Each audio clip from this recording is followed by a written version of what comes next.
Hello!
Hello.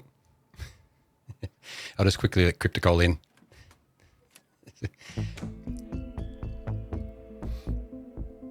All right.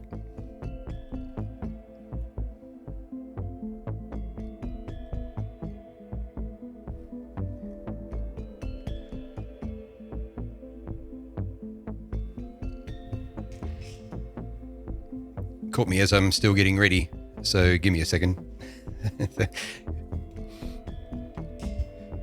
But yeah, Crypticol, thank you for the raid.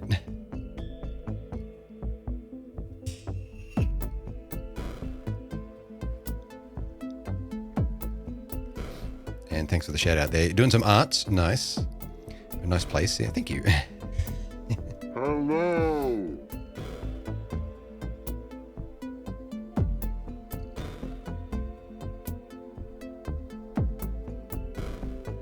All right, yeah. How's it going? I see a bunch of folks, but yeah, Crypticol, if it's late for you and you have to raid and run, you know, make sure to do that. Post-stream self-care important and all that. But thank you for the raid. You're more than welcome to hang around, of course. I'm just getting started. I'm a couple of hours later, maybe 3 hours later than I might normally be. But I just was in the mood for playing a bit of Alchemy Factory. Even if we might only be live for like 2 or 3 hours. Yeah, who's there? Who do I see? I'll go back and see who we got. See Jerbo, Core Vocation, Kisscash, Kibby Raw, Ditherwraith. Who else? Gravity Bites, Insomniac Hermit. Thank you for the follow, by the way. Spooky. Hey, Draco Fox. Hey, how's it going? Yeah, anything particular you're working on today, Crypticol? Ah, thank you for the follows too.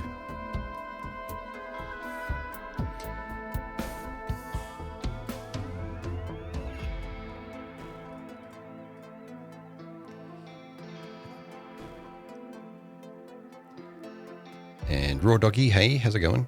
You're working on some keychains. Oh, nice. Like physical ones or drawings or like the artwork to go on them? Yeah, we'll head on over. I streamed a long stream last night because I read through the entirety of the Dwarf Fortress long play known as Boat Murdered. And that took about 6 hours to read that thing. So it was a lot of talking.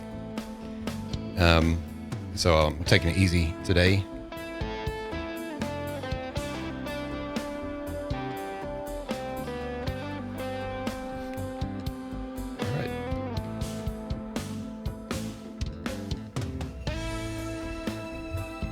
Main goal this year is to make a bunch of merch for the artist stands at cons. Oh, fair enough. Yeah, it was just the art for the keychains. Fair enough. Yeah. So designing them. Nice. Hope it went well. It's quite the experience. Yeah. I went back and listened to some of it, and I think it came together nicely. I'm going to try and highlight it, but I'm out of highlight storage on Twitch. Of course, I'll archive it to YouTube for later if I need it later. But yeah, I'll have to clear out a couple of old highlights from Twitch that have little relevance these days, so we can have that as a long-term highlight. Because if anyone's like, do you know Boat Mode? It's like, yes, I read it through on stream. Here's a link to the highlight.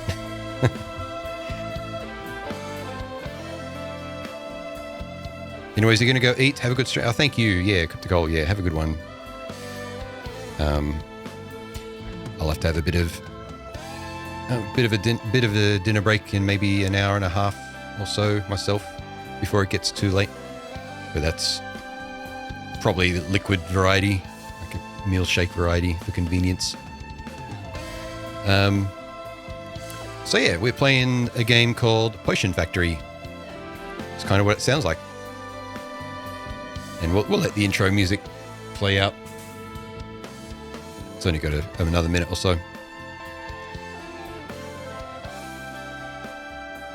And you can't hear the game sound, can you? Which I knew because I could hear it twice. Let me fix that.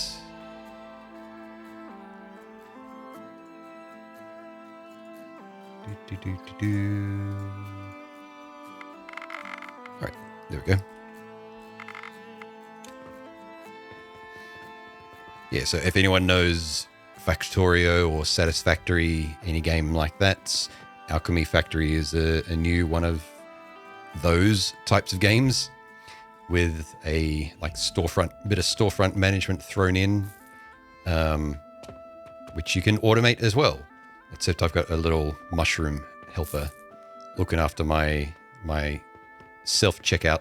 So, although I think the way these people look, I think they might think it's a real person, but don't tell them because it keeps them paying the correct amount. Yep. I don't know. Maybe this mushroom has magical hypnotic powers or something that makes them pay the correct amount. Oh man, yeah, a mushroom man. This is actually this storekeep that I have was previously seen in Dark Souls games, but they've been a bit hard pressed for finding employment in video games, so they're currently working retail. Like the mushroom, yeah. Good thing is it doubles as a launch pad. Whee! They're actually bouncy. Boink, boink. And I got halfway through making a half pipe, ironically, from roof tiles. But you can't. Unfortunately, you can't walk all the way up them, which is sad. But I put launch pads on the outside so you can just about get over. Kind of pretend. Oh, well, it's kind of dangerous though. And I'm listening to the same music that we listened to when I played Dwarf Fortress, because this game does have its own soundtrack that's kind of neat. It's just a bit repetitive, and the game also mutes itself when it loses focus, which is a bane for streamers. So I'm just playing my own music instead. But yeah, I think what I was doing last time in this, I've played around a little bit between streams, but not a whole lot. But I've advanced a bit. I think this was in place. I think I was working on... Right, I think I was making the really compact coal power setup, right? and I hadn't actually fed it into anything yet. So I tweaked this a bit. Let's get a candle down somewhere so I can actually see what's going on.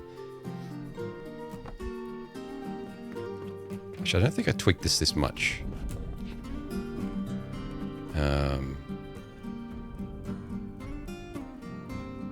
Actually, the major thing that I have tweaked is that I've come around and changed my mind on the use of catapults and hoppers, and I suppose cannons will be next. Yeah, Kibby, hey. Sorry, did I miss you earlier? Yeah, hey, how's it going? Am I? Yeah. Just a bit tired. But I've prefaced that in the stream title. I think I'm starting late and it's going to be a lazy one. I was probably going to be sitting here and playing Potion Factory anyway. Yeah. So the reason why I've come around on these is looking at them when they're operating gave me the impression that they'd be slower than belts, but it turns out they're exactly the same speed. So belts have a throughput of 60 items per minute, and so do the catapults. I don't know why I thought that might have been slower. I think just because the way that they animate and throw, it's like, yeah, whatever. But I actually did a test, like a side-by-side test. I might repeat that now, because it doesn't actually give you numbers. Like a conveyor belts doesn't say anything. You kind of have to infer it. Same with catapults, unless the information's elsewhere. In the upgrades screen, you can see what the upgrades would actually do, but not what the base speed is. Gravity Bite, Musteep. Have a good one, Gravity Bite. Thanks for stopping by. Good Lord, what is happening in there? Oh. I'll repeat that test that I did off stream, so we can see. Yeah, Conkles to the max. How's it going? Welcome on in. Welcome to lazy Sunday, low energy Gwillem. As we play a bit of Potion Factory for maybe 2 or 3 hours, probably 3 hours tops. Thanks for the shout out there. Also doing some art. Conkles to the max, nice. Conkles. Yeah. How goes? Yeah, it goes good. What sort of art were you working on?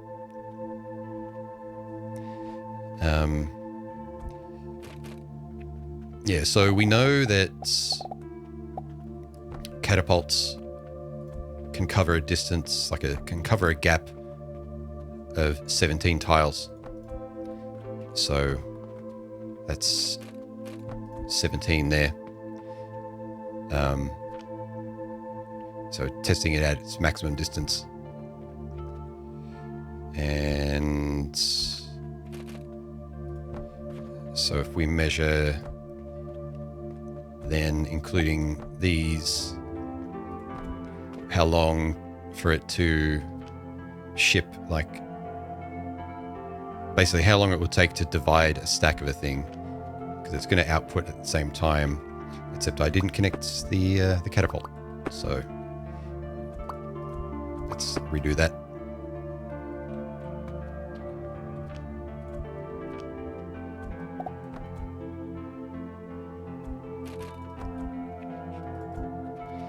All right.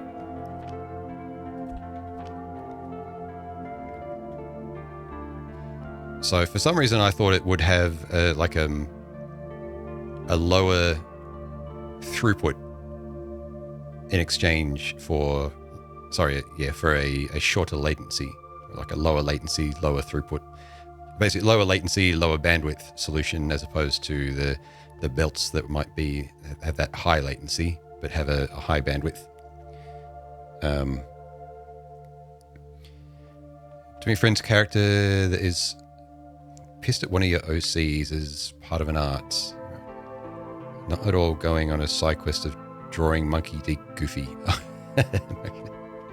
Gorsh.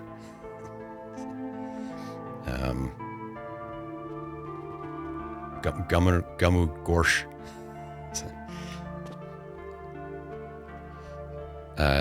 Art trade. Oh, okay. Like an art fight type thing. Yeah. But we don't even have to wait for the whole stack to be completed because we can just look and see. It's firing at the same rate as the belt is moving. It's just I'm not used to the belts, I guess, being that slow.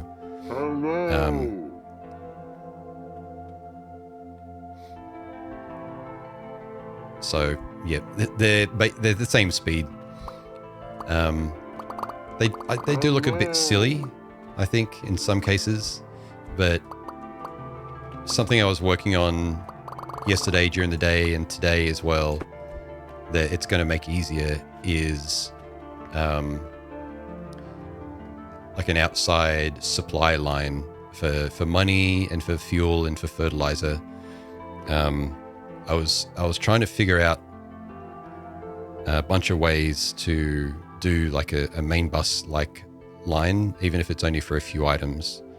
And just nothing really struck me as really maintainable using the splitters, the priority splitters and priority mergers. And like I think this is the closest I got.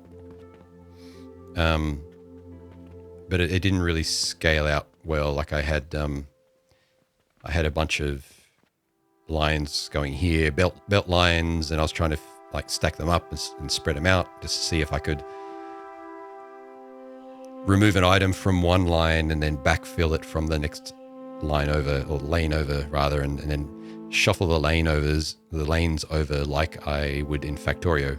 But nothing was really going that well.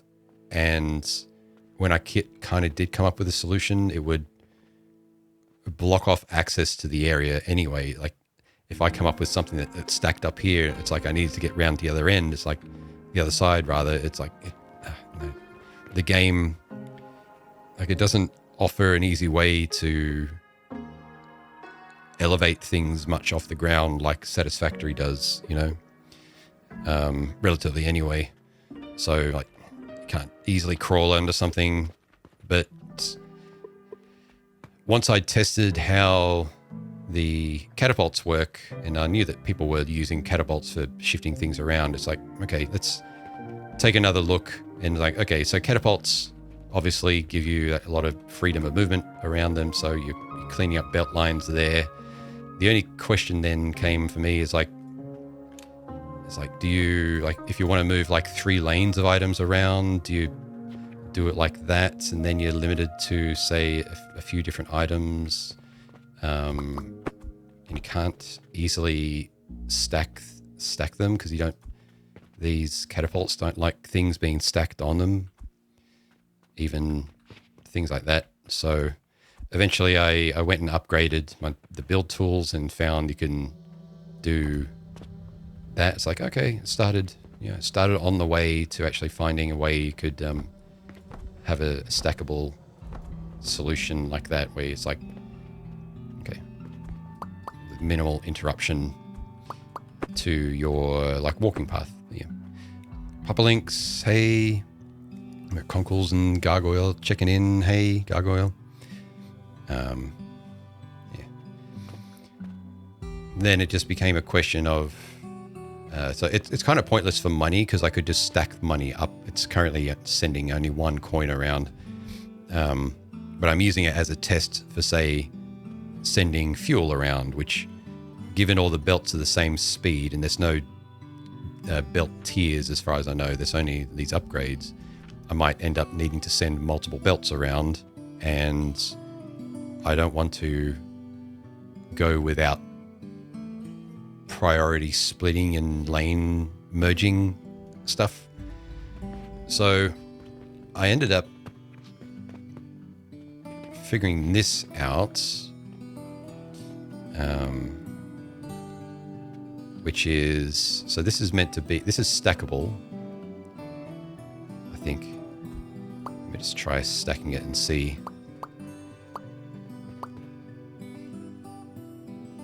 Yeah, need that.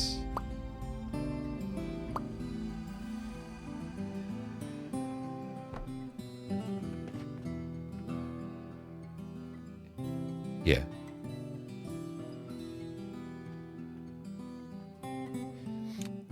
With the exception being there that it would need to be cut out, because that's straight across, because no other merger is coming in. But to make that truly stackable, it would be just cost a little bit extra. So put that there, and I think put that there. Yep. So you need that and that.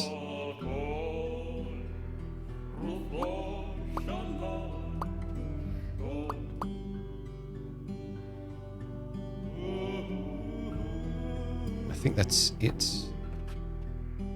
Yep.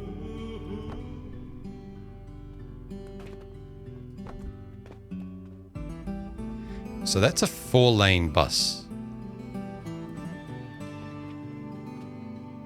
Because it's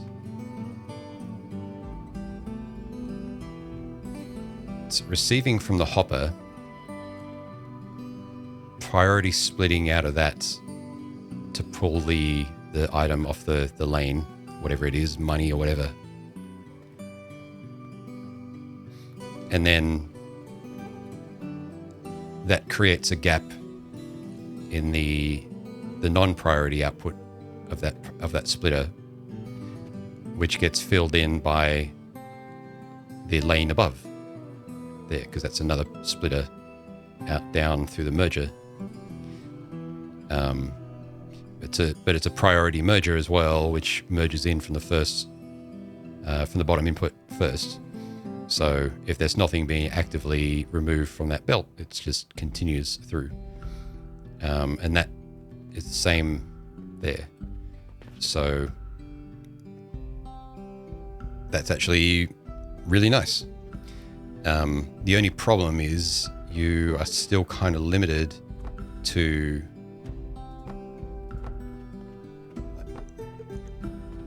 three of those if you want to maintain some walking space around there. 6.5, hey. Yeah, because you can't put catapults where those legs are. You can put belts, but you can't put other things, they collide with the legs. So I wanted something that was 3 high and allowed some extra things around it, and I went racking my brain through all these things. I didn't want to go making like blocks, and then a thing over the top of it, a beam over the top of it, because that makes it 4 high instead, and then it doesn't fit in there. Turns out, the very first thing that the tutorial gets you to build, a table, is 3 high and allows for that, and you could put all that stuff in there, so you can actually you can stack this like that, and do the same thing. There is a bit of like wasted horizontal, like a bit of wasted back space there and front space, but it doesn't matter. And that lets you, I don't know how many, 1, 2, 3, 4, 5, 6, 7, 8. You could have 8 by 4 supply lines, like 8 items of 4 lanes stacked up on tables. Whoops. So I'm pretty sure that's the solution I'll be going for. You don't need these. You don't need these 2 tables here if you're only doing uninterrupted movement. But if you take something off the line, you then need to separate the hopper from the catapult, to put that splitting arrangement in the middle. Then that's why you need the two tables there.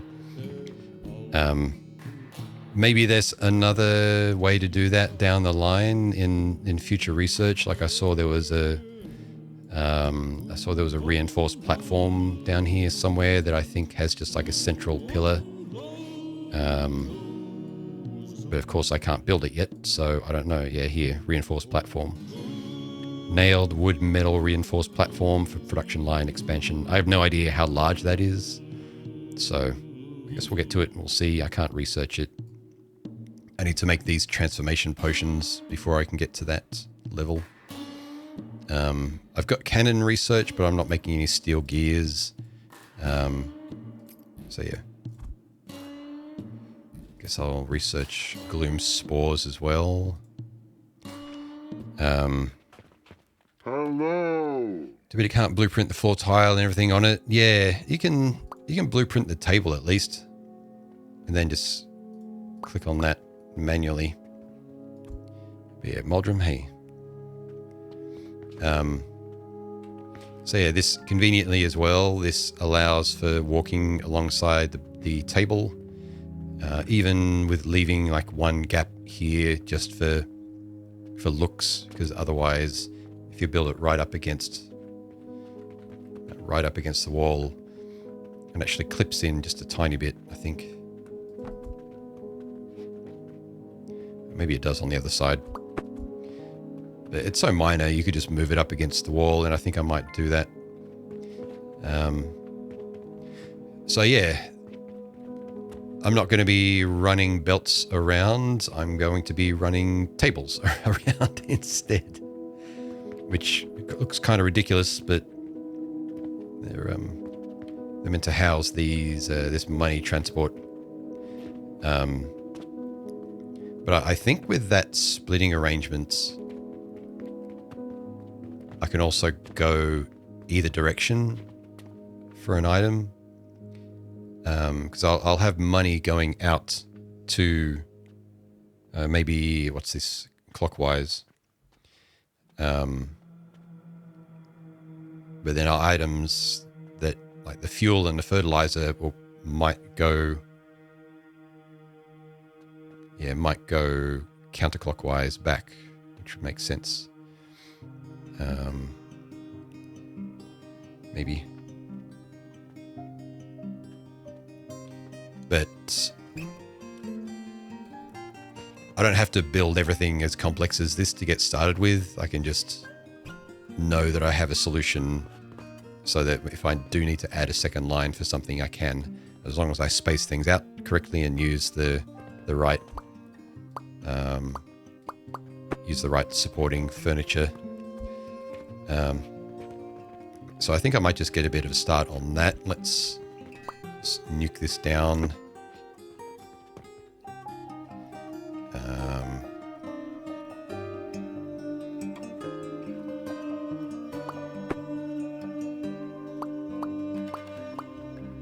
How about I don't delete the wall behind it?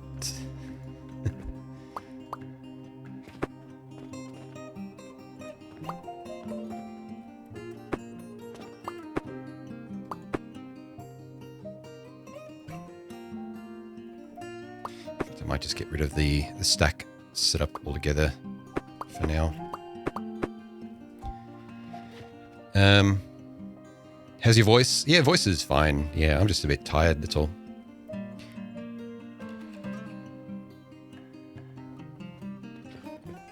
So the stream went a while, and it took me a while to get to sleep. And then I woke up at a normal time, so I didn't really get sleep compensated for. But excellent story and read. Yeah, cheers. Thanks. Yeah, glad you enjoyed it.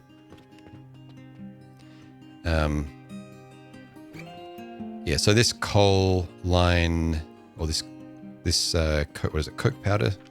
Yeah, coke powder producer takes money as an input, and that's it. and as a result produces the coke powder. So it buys the coal that gets crushed up, and I think I worked on this previously, and I don't think I've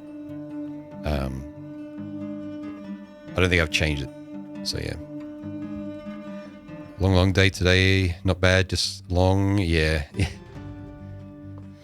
I'll get rid of this.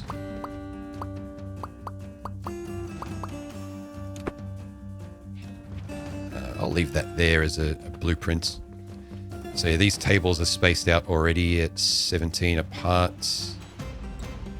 I think these are too far out. There. Oh yeah, I also got these beams researched by making some steel, these reinforced vertical beams.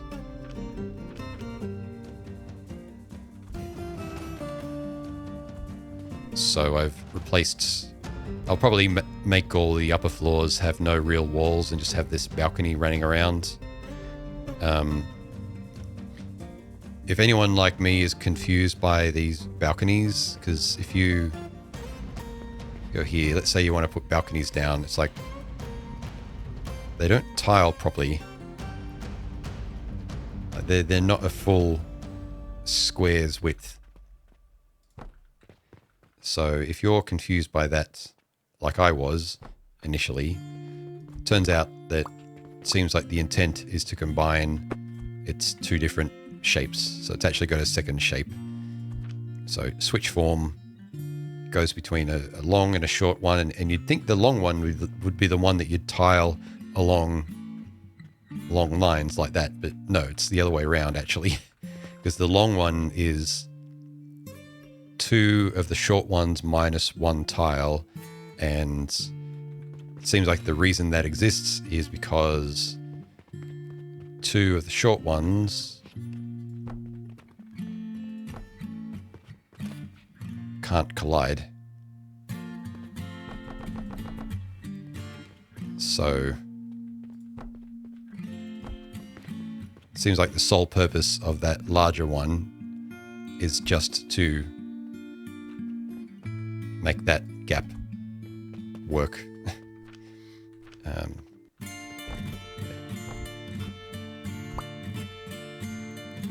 It's kind of silly. Like, I don't know why they didn't just make those able to overlap like the walls do. You can just overlap wall corners and it's no problem. But, oh well, whatever. So yeah, I'll probably use those steel beams for the verticals up on the first floor and above. Like every couple of things, unless I need to remove them for some reason.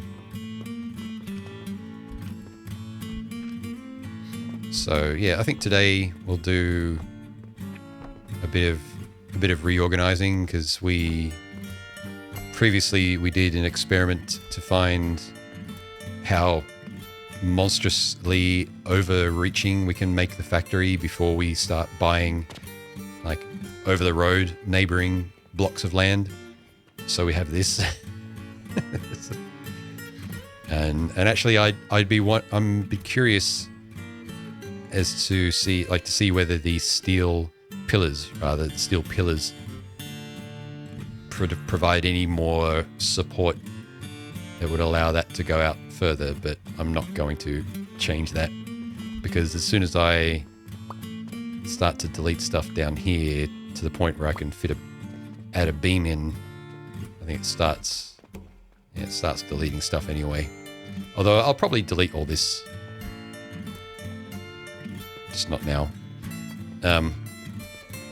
I'll experiment with that whenever I get around to restarting, because when I restart, I'll probably try for the achievements that's where is it? The architects. Complete the game without buying any land. So you have to complete the game using just this area here, this original store area, which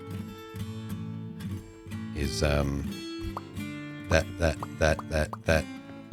and that's it.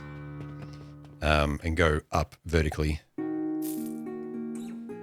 I don't think you even have access to the outside there. Maybe you do. I can't remember. How's the store going, Mushroom Man? Seems good. All right. How much money we got accumulated? We. Ow. 1,300 silver to 1,400 in my inventory. Werewolf, hey, how's it going? And Velestian Hammer, can finally see someone that isn't your Chaos Gremlin friend try this game out. I mean, I was just saying, I mean, I had my stint because I wanted to know the bounds, what the game would let me do. So, but that was me like stretching my arms out, you know, trying to understand how the game works, and now I'm probably going to rein it back in, and those walls are the wrong way around. Going to try for the no customers achievement on the same run. I may as well, I suppose. I don't know. Because that's something you'd have to commit to from the start, so I could at least try it.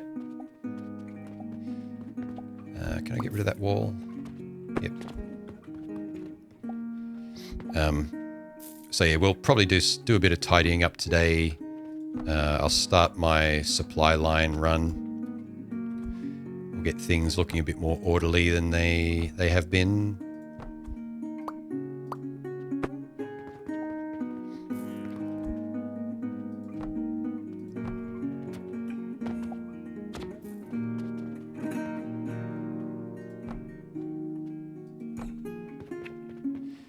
Unfortunately, I can't replace... I was going to replace all the bottom walls with just pillars as well and have it open, but when I delete that corner, it starts deleting stuff up there no matter what I do. So I thought, actually, I'll leave the bottom floor with walls.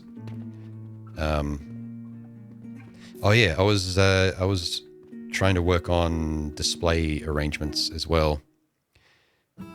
Can you put a pillar inside first? No, it doesn't save it, unfortunately. So, yeah. But it's all right. I'm happy with walls on the ground floor. So I was wanting a way to hide loading of, or not necessarily hide, like, because you could hide loading of these. What do they call them? Shelves. By throwing the items into them from above. But with the angles required, you'd end up with a fairly large open area above anyway, which maybe it's fine. But what I really want is hopefully they add in a way to just load these shells from belts, because I kind of like the idea of running a belt into the side or into the back or something, and it works just like a vending machine, you know, like they take the item and then the new one just sort of comes in or maybe slides down. I don't know, I'm not holding my breath for them to do that. So I thought, well, what if I could kind of fake it? So here we have Gubrin, what are you saying? I was trying to make a compact fertilizer machine yesterday. The normal burning sage one. Tried to keep it compact, but turned out so damn big.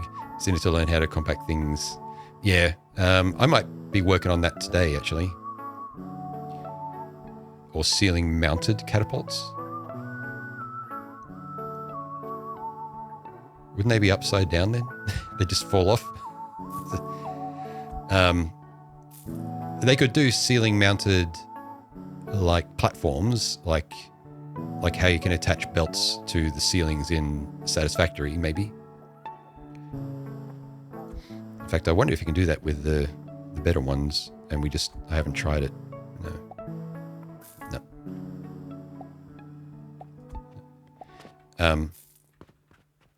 So yeah, this is actually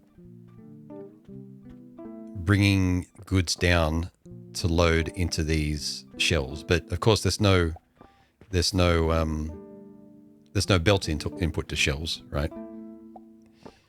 A little scoop for flinging. But sneaky little catapult underneath the shelf. So this is something that I've picked up the last couple of times I've played this. Is for anything that you can't stack things on top of, lift it up.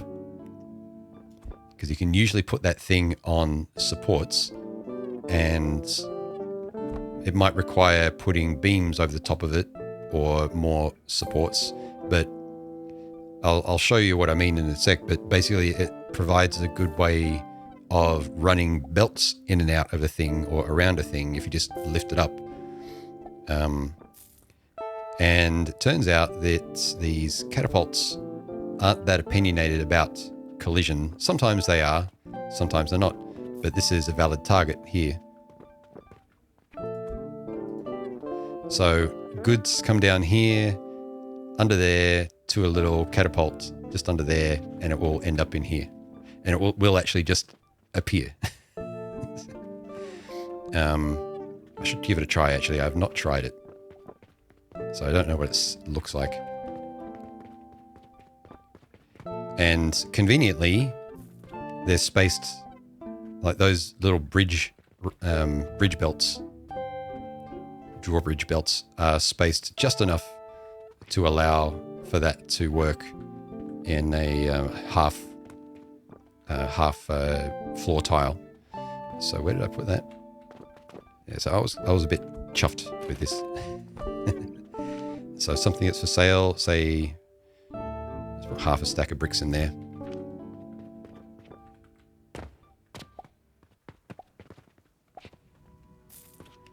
Right, that's traveling, going down, and these should show up in here. They do go down the wrong side. I guess you could maybe, if you wanted to fix that up, you could, because you could run the belts in a way to fix that by flipping the things around, flipping the conveyors around.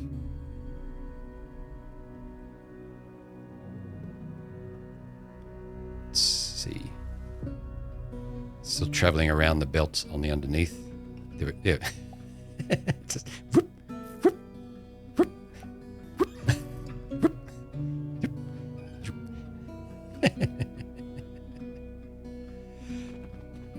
I rather like that.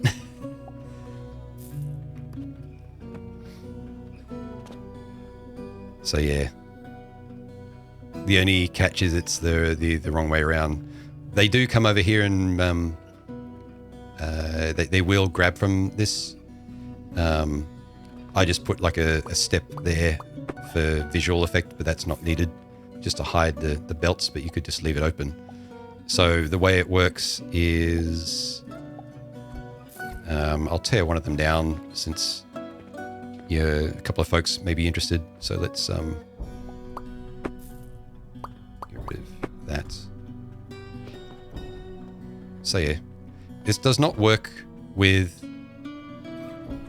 the larger shelves because it doesn't tile properly with the setup underneath.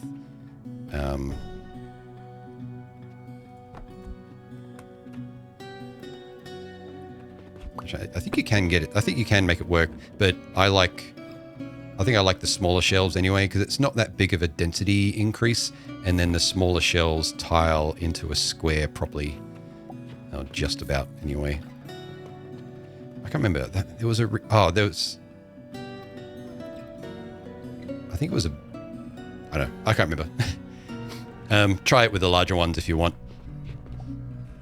But yeah, I've just got decoration here for the candles. So yeah, the belt, the conveyor comes from the top, of course. Whoops, no.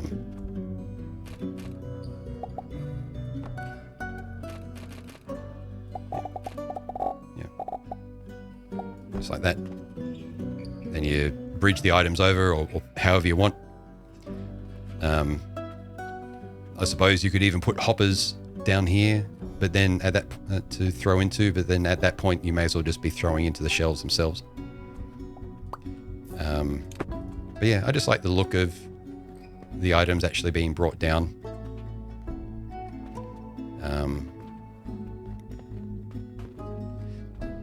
But yeah, if you have catapults up there, you may even get invalid angles here, because I wanted a solution that would work in a half tile opening without leaving a gaping big overhead gap. And yeah, so that's an invalid angle. You can't just like drop down from there.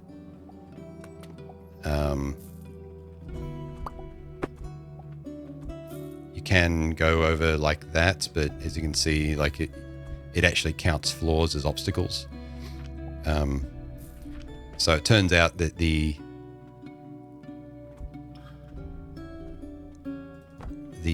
bring items down via elevator solution that I wanted mainly just for looks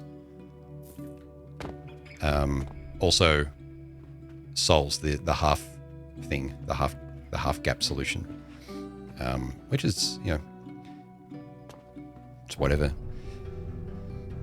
I could also see this shop floor being completely open apart from like a, what do you call it, maybe a mezzanine or a balcony just full of cannons that loads the stuff, so it all just flies down. But I kind of don't want items flying through the air in the store, just to suspend my disbelief, to not have to suspend my disbelief so much. Yeah.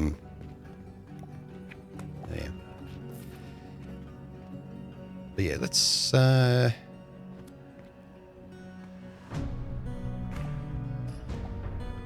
so if I wanted to bring the items down and have them face the correct way, like say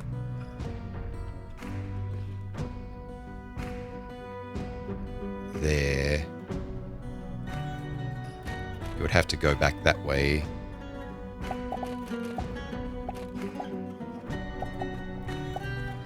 What was that?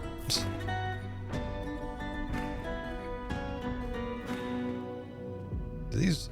I thought I saw like a big puff of particles or something. Do these mushrooms off gas occasionally or something?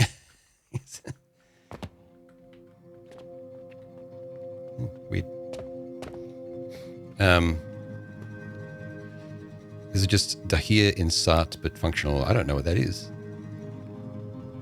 You've also seen that before. I think it's a rare bug. Yeah. Maybe just a coincidence that it happened where a mushroom was. Might have been part of the sky or something like that.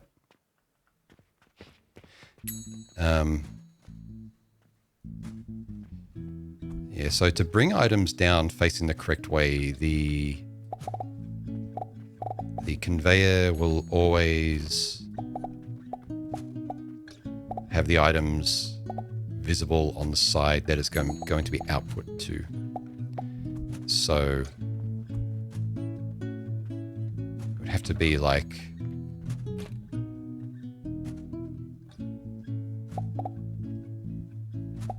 oops, I always get my key bindings messed up when I'm doing this.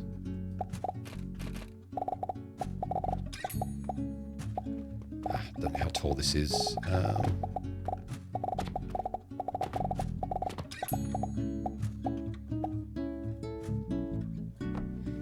That's, yeah, because you've got to remember the bridges have a maximum distance, so yep.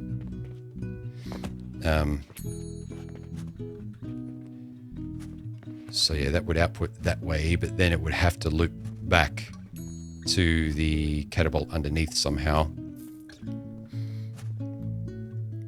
The shop is haunted. So I wasn't imagining things then.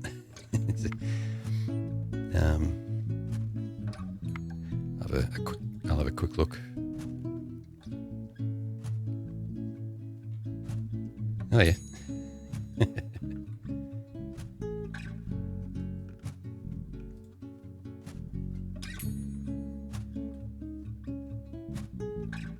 Gwillimception. What was that? Did you see it?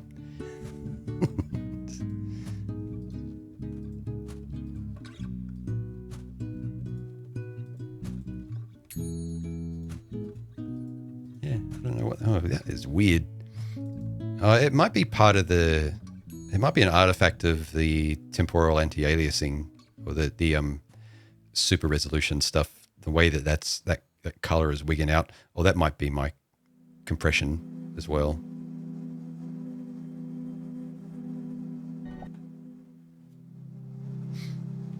Yeah. Yep. Yeah. Cheers. Anyway, I'm not going to spend time on this because I'm happy with that setup. But yeah, these are just mirrored, so these have to be done in pairs. Because that catapult will fire into that side, the catapults from over there will have to fire into that side. Then you can't put the shelf just straight on there. You have to put beams. This is why I didn't use the longer shells. Because the shorter shells fit on these horizontal beams exactly. Whereas there's nothing of equivalent length that you could use for that.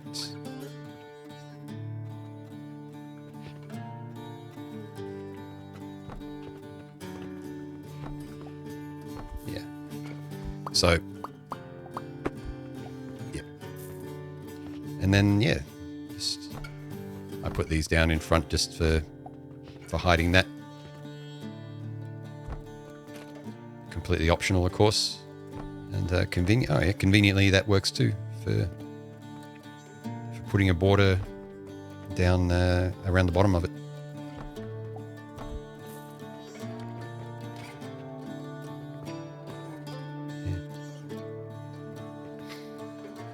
Yeah. Couple of beams running the other way.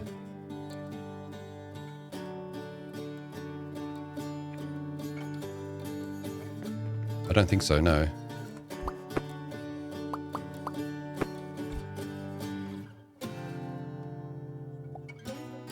Like, what do you mean the other way? Like, rotated around? Because even the shorter ones, they can't go there because of the catapult has no support for it.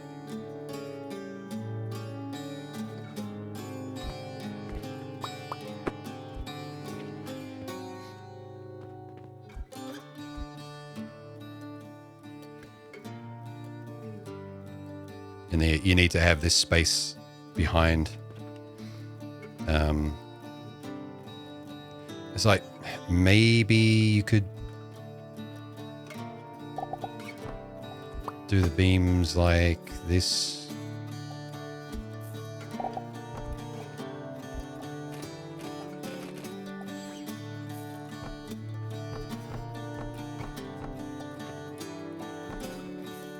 And I'll just do that quickly for demonstration's sake. But I think this is not workable either. Because now you can't bring the stuff down to it unless you shift that all. I suppose you could shift that all forward, but it seems not worth it to me personally. You got plenty of space down here.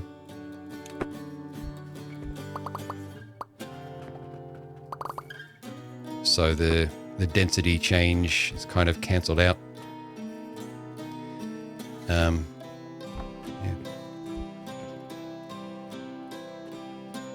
But yeah.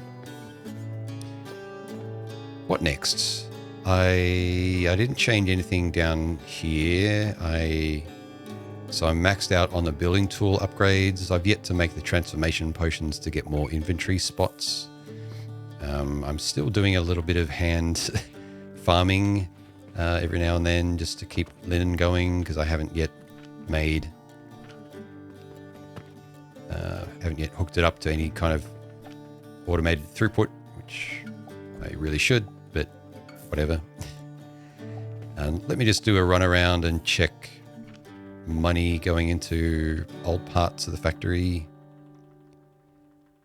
Well, once I've got the supply line going above, I might just end up tearing this down. Might be a cathartic sort of thing to just delete it all and start fresh.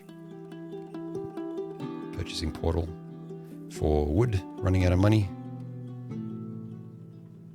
Inserting coins. The one over here was running out of money enough that I put a little storage box in front of it. Yeah, so I can dump silver into it.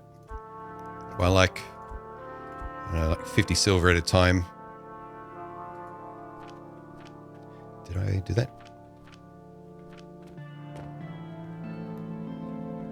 I think I did.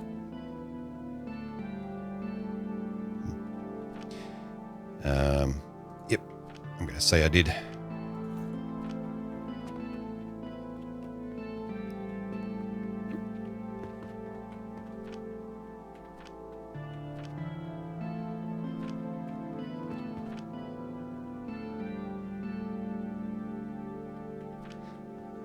We seem to go through stone the most at the moment. Oh yeah, I put a storage box in front of this one too. Just because of how expensive these things are. So let's just put like another 40 in there. Okay. Yeah, so I know my basically my destination. It won't be physically over here or move it over there, but I know what the shape of my selling looks like.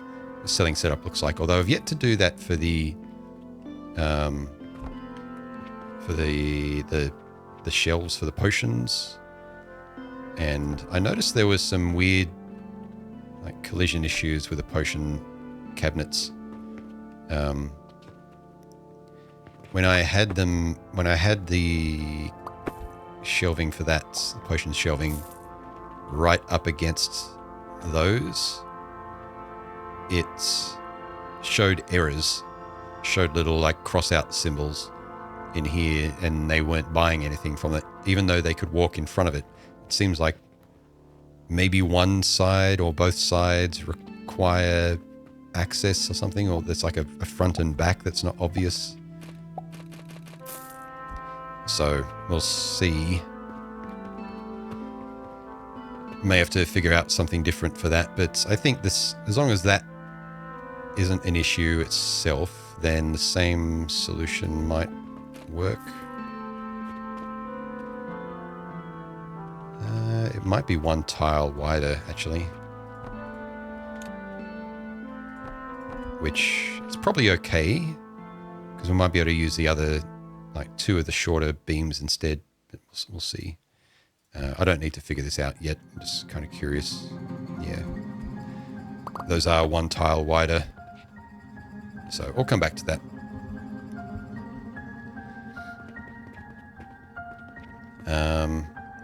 So yeah, I'm going to leave this first floor empty and leave it just for routing things to the actual storefront. So no production here. It'll just be this sort of stuff. Get rid of all them. Reclaim that stuff. Get rid of that so I can have my bricks back.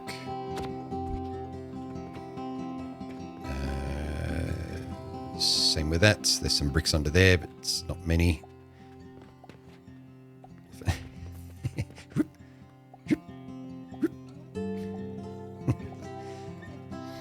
Okay.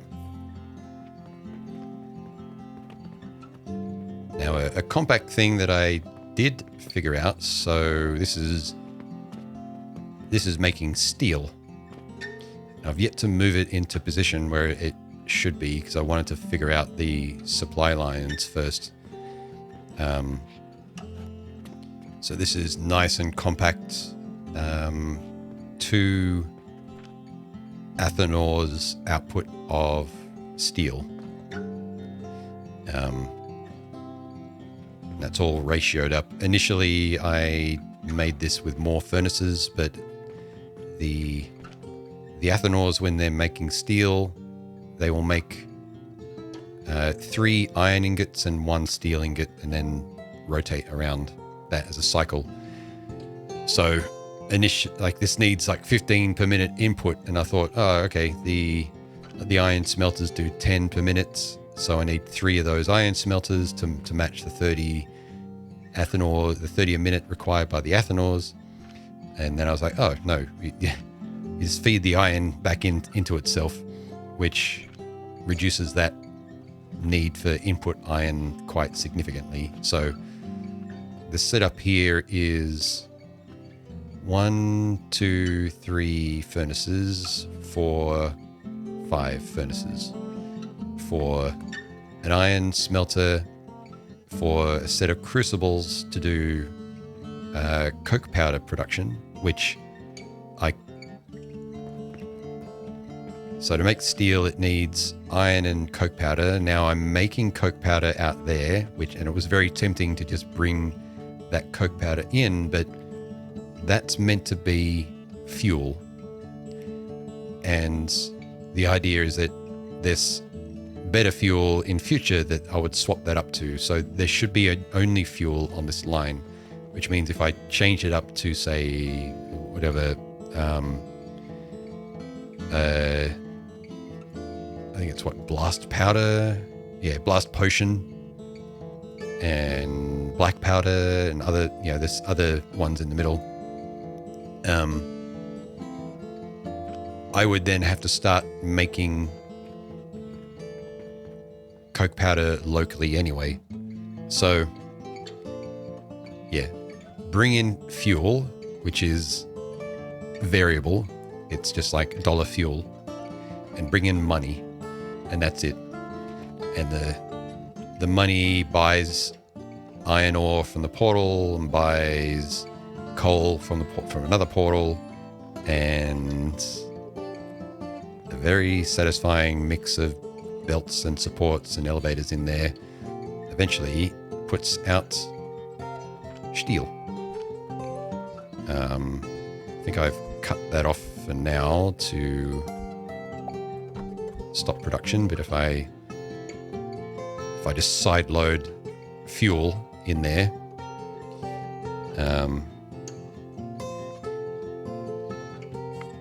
I was in weather alerts in this dragon brainstorm. Yeah, left it last time with a small neat box of mechanisms. Now I come back with this huge monstrosity and a huge house.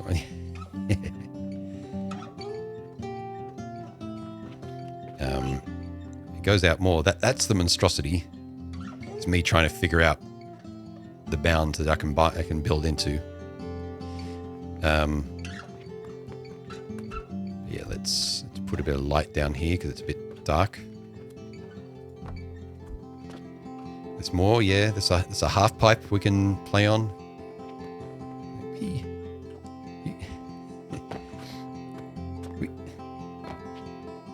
It's lacking some mushrooms at the moment.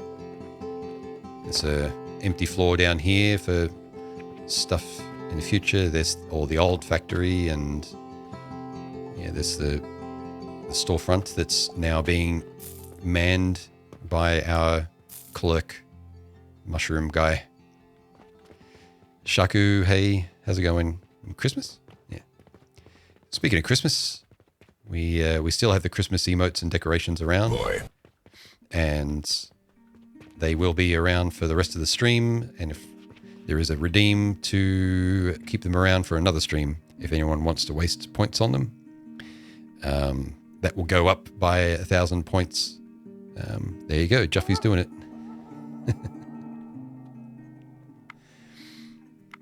And Gurun wants my old pink tuber. So let's bring that up. Juffy, hey.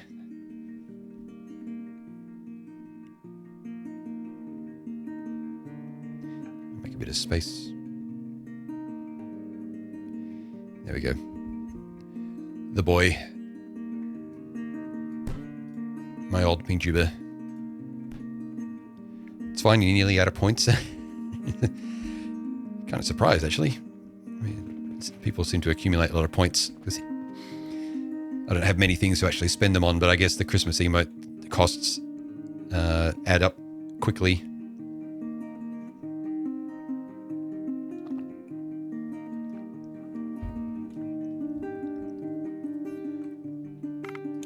All right. Actually, which microphone is that using? Give me a sec. No, that's all right. Sometimes that ends up using my webcam microphone, so it doesn't mute when I mute. Yeah, so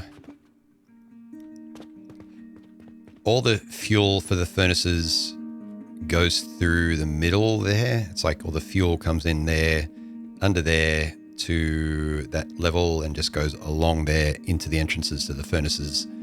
And this is what I mean by, like what I said earlier, it's what I'm leaning towards is, like, if you can't stack something on itself easily, then lift it up from the ground and put things underneath it. And that allows for neatly putting belts through for things. Yeah. And then the money to buy stuff, which is not hooked up yet, just gets flung into these two hoppers. Gets to buying things.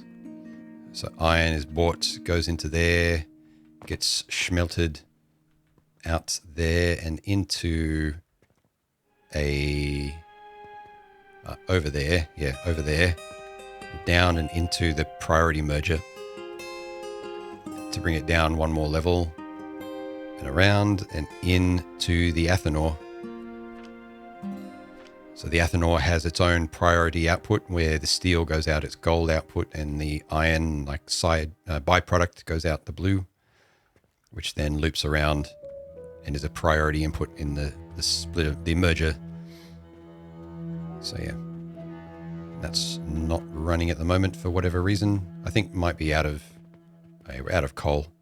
So if I just pop a couple of coins in myself, throw a coin to your portal, 1, 2. There we go. Coal comes out, starts getting ground, and this is making the coke powder. So ground coal comes out and around, down, and gets fed into crucibles, and there's 6 of them, which is not need. 6 aren't needed because that actually would produce too much. Stone crusher, these output 20 and 20 for a total of 40. Down here, that would be 10, 10, 10, 10. That would be consuming 60. But the use of 6 crucibles along there allows them to be output directly into grinders.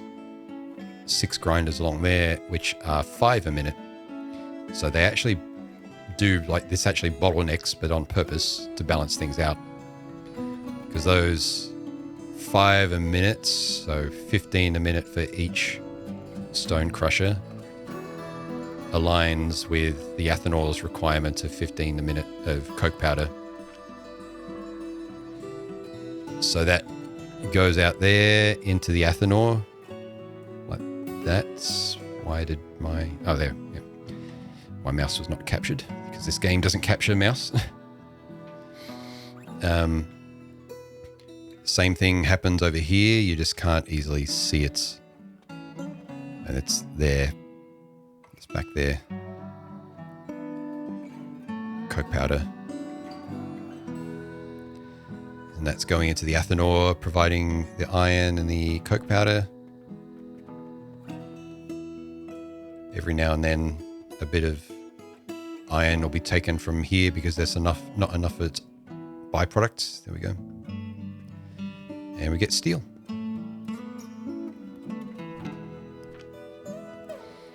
Fortunately, Gwillem has, for the most part, stopped supporting local businesses. You're opting instead for a 2-second shipping from portals on... Yep. Business has never been worse. I mean, it's the same price, but... yeah, I tried to pay you to come in and deliver all the stuff by hand, but you didn't want to do that, and neither do I. So,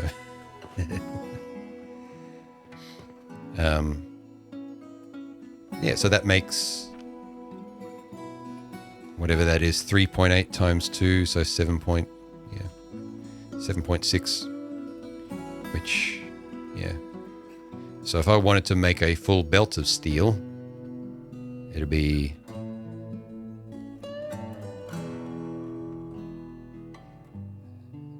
eight of these setups, which would be fairly easy to actually just copy paste, I'm pretty sure.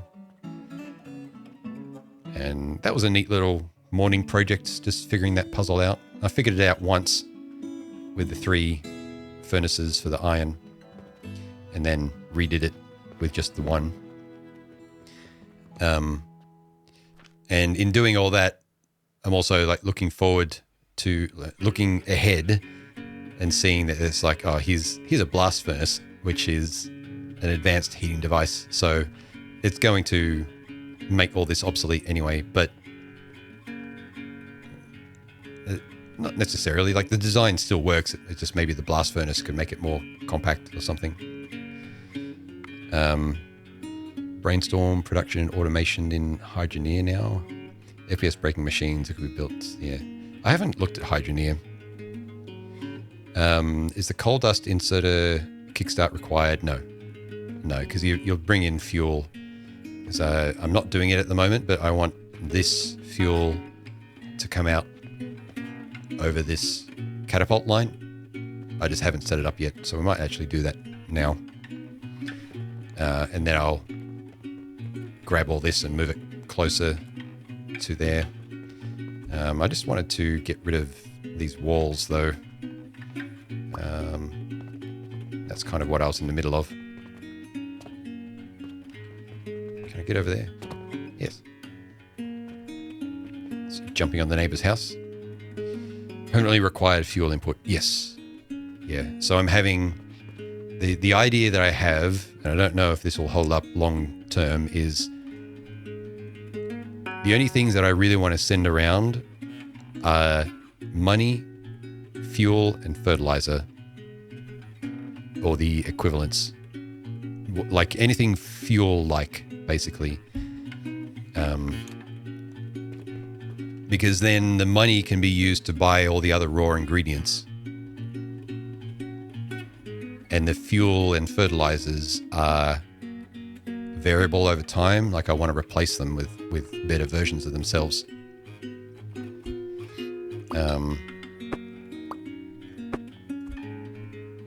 And anywhere that's using a specific fuel, like it's not really being used for fuel there, it's being used for carbon, I'd make it on site so that when I change the fuel, I don't have to then go and do that anyway later.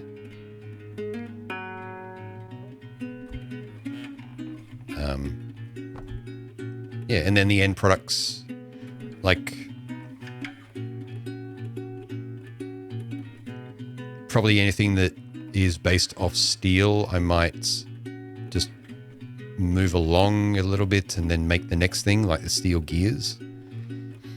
And then we'll see. There might be like some finished goods that I might have to send things around for, but it didn't seem like that was that necessary. Like there isn't a lot of reuse of things beyond just a couple of times, at least not at the moment. That might get more complicated later on. But it's like large gears weren't used for anything apart from making small gears and being used in stuff that you make by hand. The small gears have so far only been used for selling and for... that's it. Other things that you'd make with your own hands. Like the linen rope was reused to make pulleys, but then again, they're just sold. So this... like if I wanted to mass produce pulleys, what I'd probably do is just make a specific plant setup, like plant-based setup, and not ship it over from linen, but instead make it, make all of it locally from the raw ingredients, possibly. I think that's how this game might scale in my head, at least. My frame rate a bit fucky today. There we go.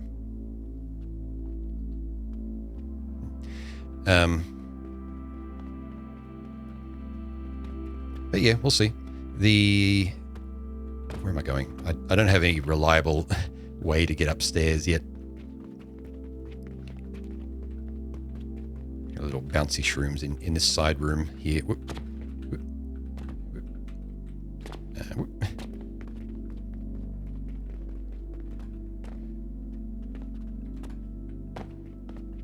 Yeah.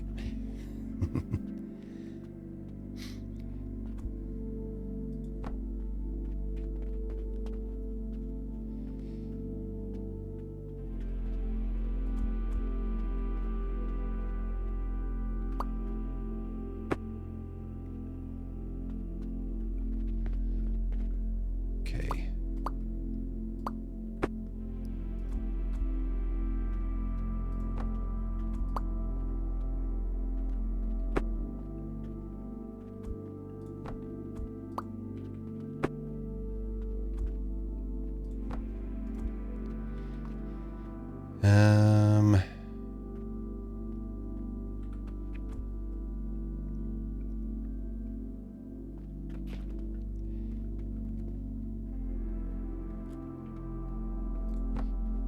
I suppose I should only really put beams where there are ground supports, so I know where the roads are underneath. Okay, unless I need them for some other reason.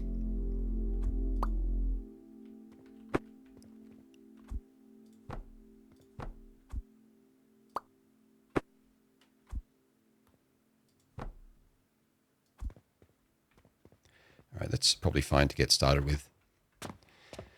Yeah, and the only thing I was kind of agonizing over is which direction to run things like fuel and fertilizer.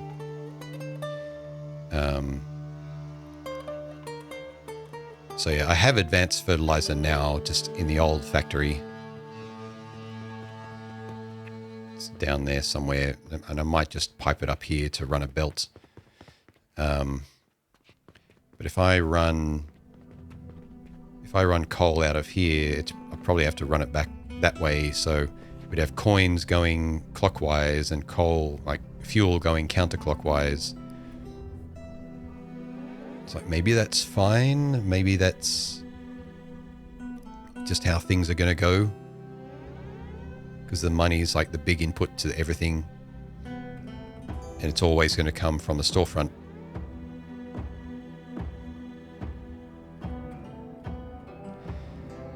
Or I could just run the money line under there and bring it up here, and it all starts from here and just go down that way.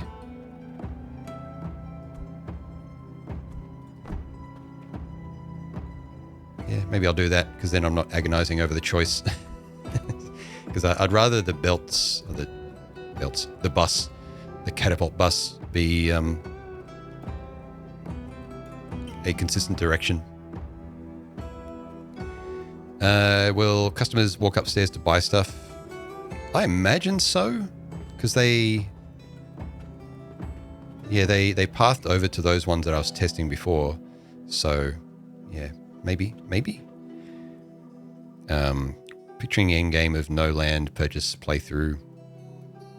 Yeah, I imagine there's quite a bit of stuff you could fit into the one area once you have all the upgrades, but yeah, it probably requires them to navigate upstairs. All right, yeah, so let's bring money around the other way.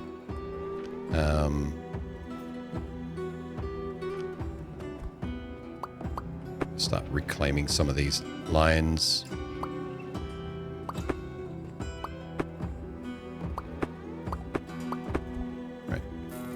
Yeah, so currently I'm lifting money up one floor.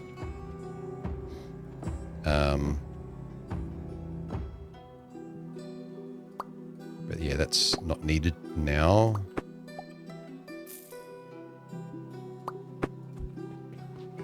And this is a buffer setup. So single coins come up from the shop just because of how the conversion works. And since they're in single coin format already, then they just go straight out to the belt. But if that belt backs up, I still want it to accumulate money. So as a second priority, it goes into the storage box here, and then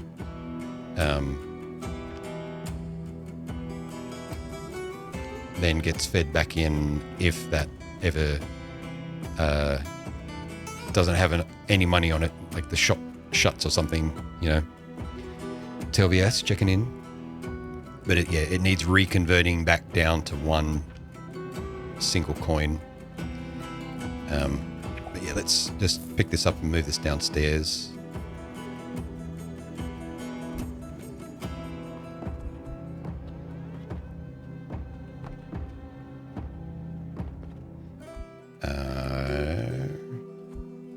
Cut, please.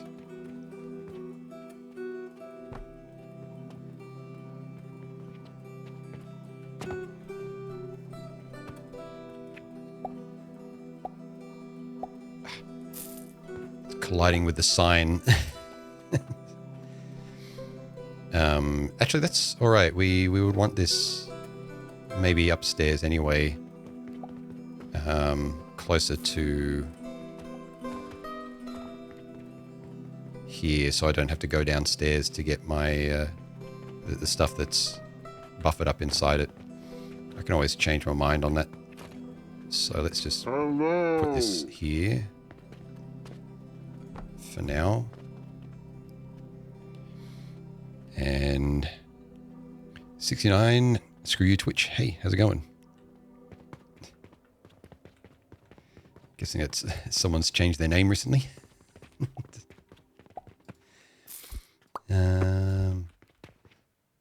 Suppose I should have this floor gone. I don't know.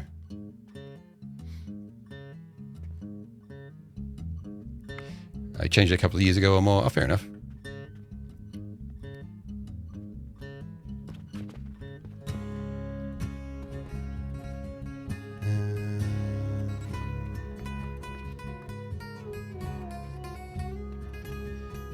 Screw it. Floor stays. Might be blocking the sign, but whatever.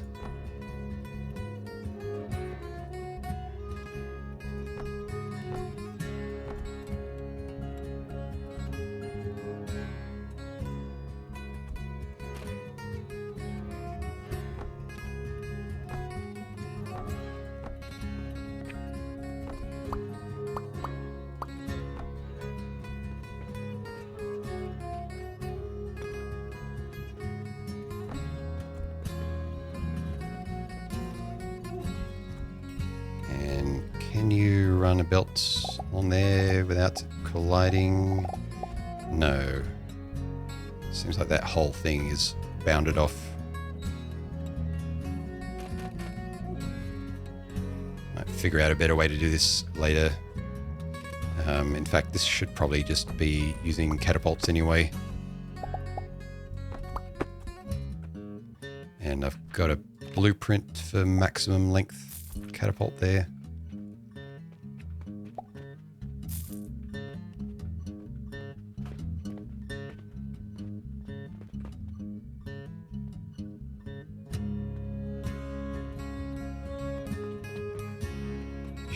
Can you put it either side, maybe? How wide is that?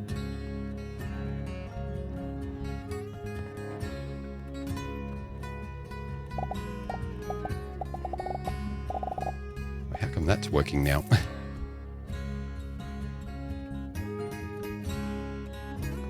Oh, if you just lock the... Okay, fine. Oh, you just East Coast US, your schedule's a bad matchup for mine. Oh, fair enough, yeah. No, there's a couple of other people that that come in and say, and their hello is meow.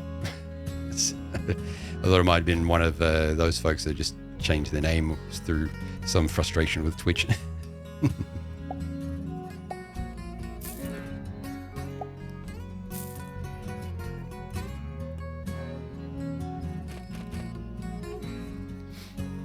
yeah, so you can build stuff in there. It's just you have to lock the vertical, lock the Z-axis.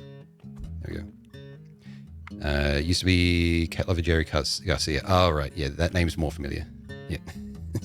So I haven't seen you around with that name, the new name, for a while. Yep.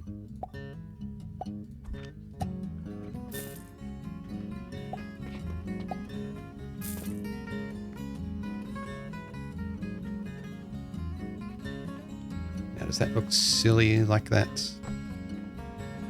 Kind of. But I won't be looking at it often, so who cares?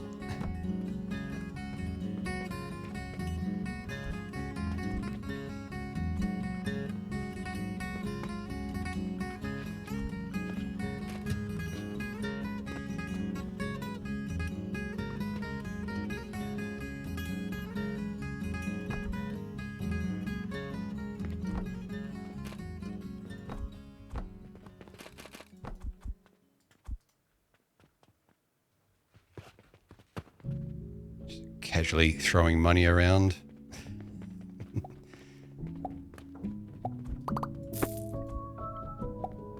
All right. Looks like Alchemy Satisfactory. Yeah, pretty much. It's like a 3D Factorio, just all grid-based instead of freeform like Satisfactory is, or like a miniature Satisfactory. It feels playset sized to me, which is it's a really nice, satisfying feeling.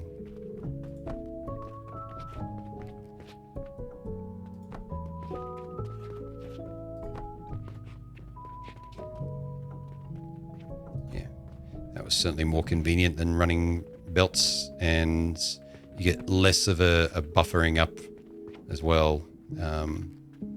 So it'd be quite easy to run belts all like that, but then you'd have a coin on every belt tile, and then if you wanted to stack them up or spread them out, you'd face issues with space here, which you can even multiply like the capacity of this line just by overlapping them if you want. So you could like interleave different paired catapults. So you could have, I think you can have like 5 or 6 of them in there if you wanted to go without spacing. So if you needed to send stuff around faster, you can do that without taking up much more space. Sizing's curious, like starting off on a table or something being just so tiny. Yeah. It's all kind of feasibly sized as well. I guess apart when you maybe not when you get into the production of steel, perhaps. I don't know if it's feasible to make steel in something that small at a decent rate. But I guess, yeah. I guess this would have been like I'm thinking like Thomas Edison era type technology, I suppose, if we're talking about real world stuff, maybe.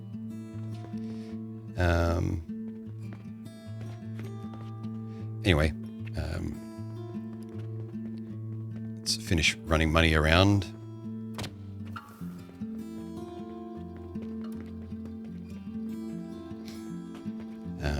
Yeah, so this is the bank, I suppose, for lack of a better word.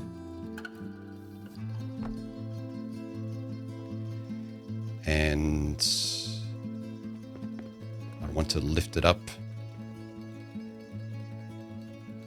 probably in that tile there. Though I can't see if I've got anything on there yet, so let's just go up. Aha. All this stuff. That's kind of my template for the, what do you call it? catapult bus.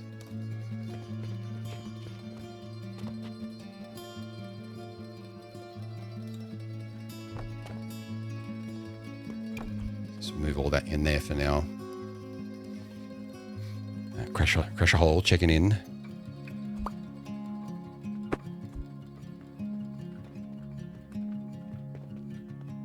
Okay.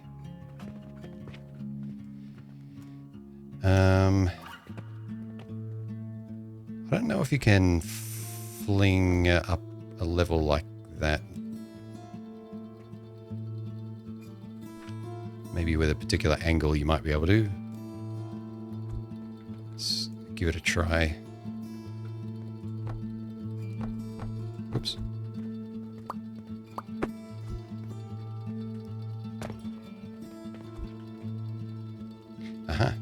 Can.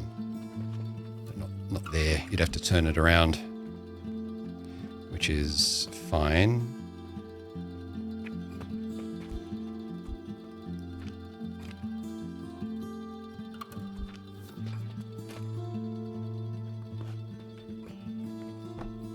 Oh yeah, I also found a bit of an exploit with these hoppers,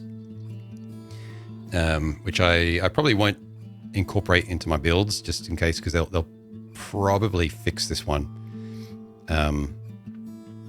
So hoppers have a single output, right, like that. So you'd have to, if you want to split the items after that, you'd have to use a priority splitter or use the belt splits. And there's no... Oh, wait. No, you can. Okay.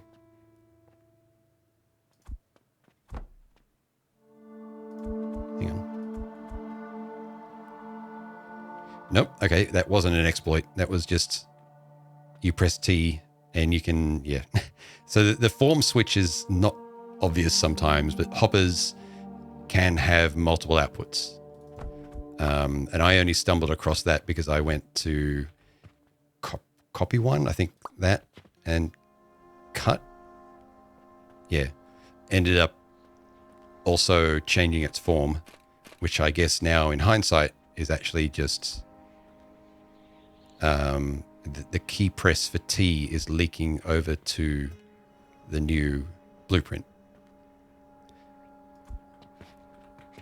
So if I grab that and cut it, it goes back to 1. Yeah, because it's hitting T when I cut it. But okay, so not an exploit. I thought I was being sneaky, but actually not.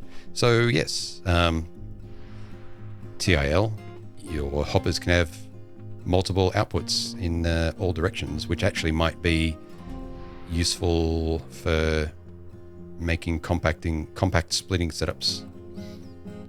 For distributing stuff around, even in short distances. Or at least when it lands. If it lands in the middle of a compact building and you need to split it out, it's like, oh, you can just go like that. Instead of having to go like put it off to the side of something and then split out.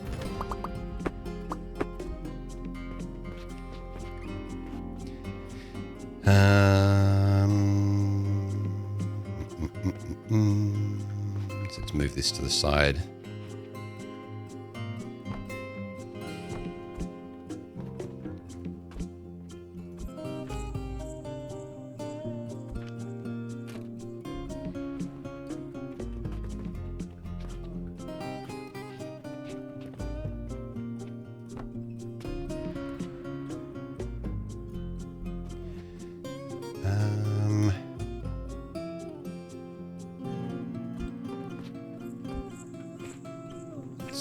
Try and figure out where the catapult can be for that. That's fine.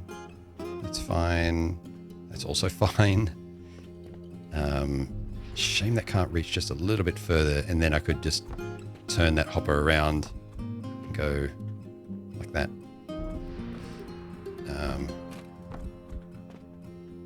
That won't work. That shouldn't work. No, it doesn't. I guess what I can do maybe is try doing that upstairs instead. Yep. So take this, move it.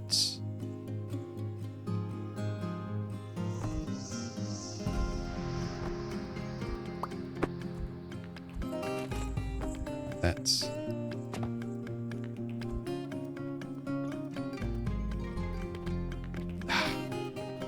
obstacle. Shame. All right. That's all right. I wonder if the hopper operates instantly, so you could have enough catapults aimed at one hopper to exceed the speed of one output belt. I think you can. Yeah, I think I know what you mean, right? So you can converge and then be able to like fully populate each of those belts, right, that come off it. Pretty sure you can. I haven't tried it, of course, but that's the way that large like storage outputs work. For example, they output to both belts instantly, and I've seen hoppers receive items simultaneously. So yeah.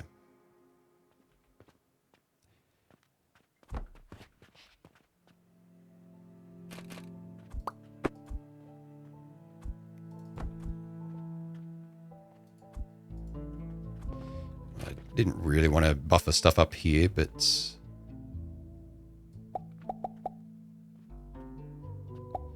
like I might have to do that.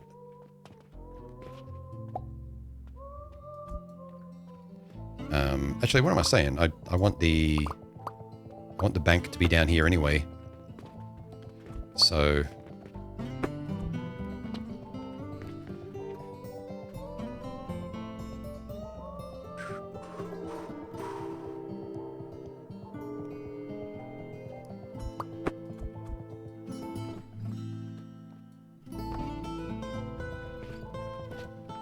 I should have left that hopper in place.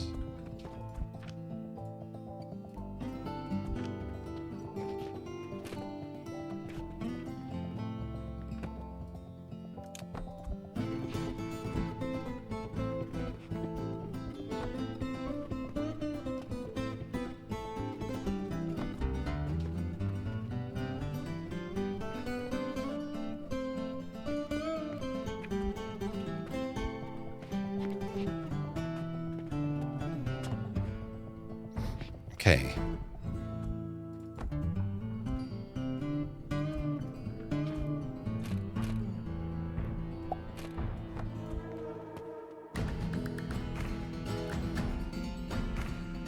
Neat.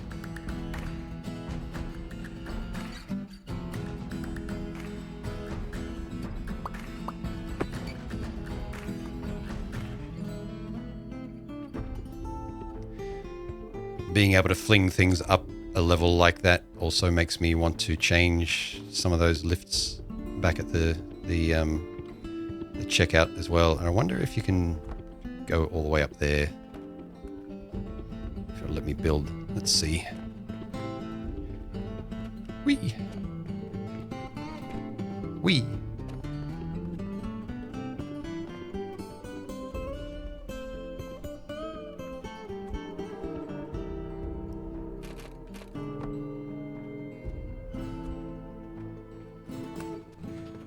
I'll add another floor just to see without going up and down again. Oop.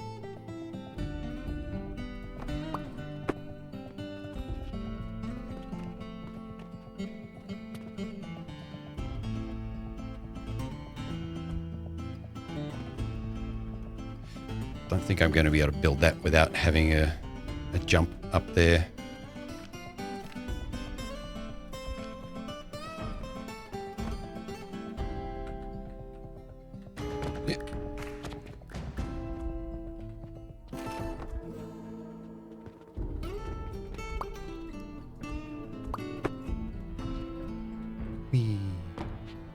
So I'm guessing the 17 tile limit is not only horizontal, but vertical. Oh, we can go there. Obstacle for there. So it's not complaining about distance. Maybe they only measure horizontally for this stuff.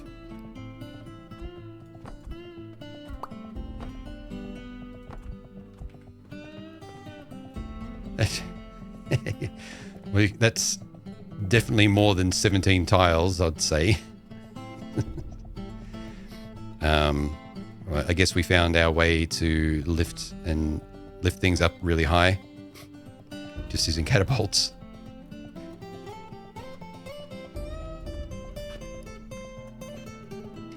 But I'm not doing that right now, but that's interesting for sure.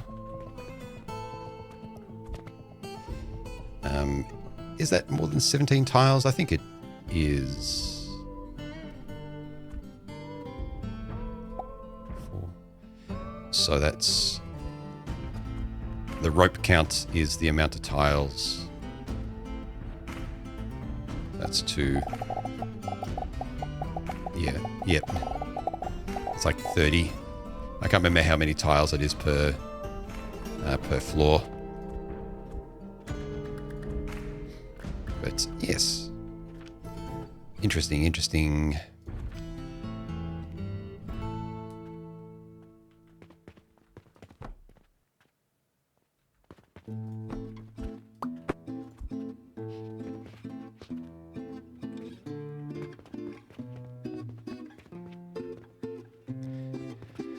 Okay, so we have money coming down here. I'll change that elevator setup over at the start later.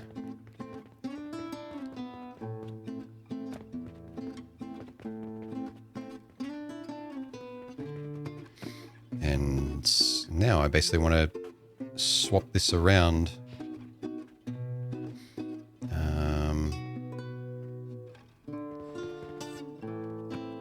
Might want to move the charcoal production a bit first. I'll do that when I want to change it up. It's fine as it is, and I can fit 4 of them in here if I really need. This is outputting a whole belt's worth when it's actually running. All right.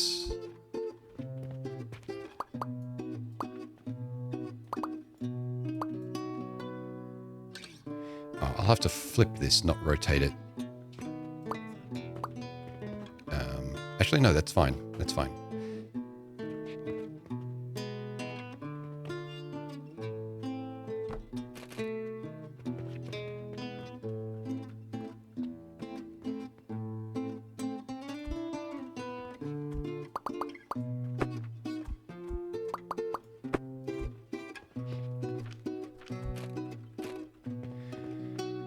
So it comes out there.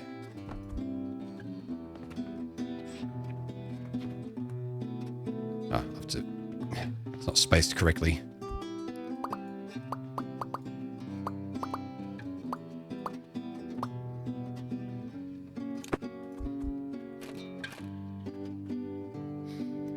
And let's line up that with there. Those purchases.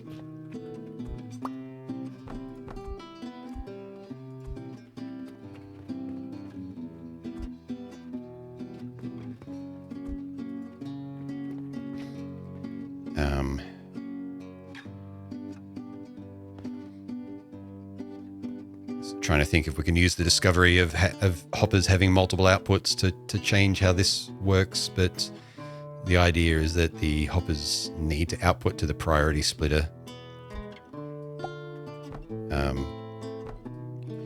which I guess is not strictly necessary to get this sort of setup working, but with my Factorio main buses, I always, like, when I take an item off a line or a lane, I always prefer to prioritize there and then shuffle something in from the next lane over, and so on and so forth, so that I can go along the line and see where something's draining it.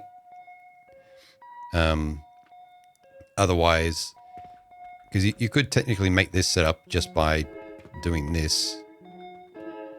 Yeah, like that. It's like Hopper goes off into the next catapult, or into the thing that needs it.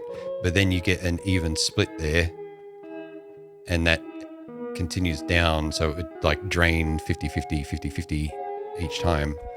So it's hard to then go back along the line, at least at the scale of Factorio, to see where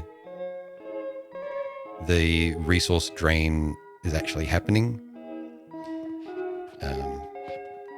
If you have it come off the bus as a priority, then it's very easy to look along the line and see, oh, the resource stops here because, you know, like in Factorio, it'll be steel. Like, the iron just is fucking getting deleted by steel. But it's a trade-off. That means nothing else down the line gets anything, and everything else stops instead of getting like a trickle. But at that point, then it's easy to know where to add a second line and run it to, and just plug it in after the resource is being deleted.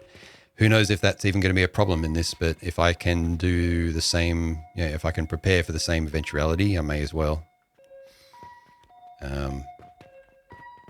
Right, there's coins in there, but I see coins have stopped there, so one of these is not connected, I suppose. Oh, probably.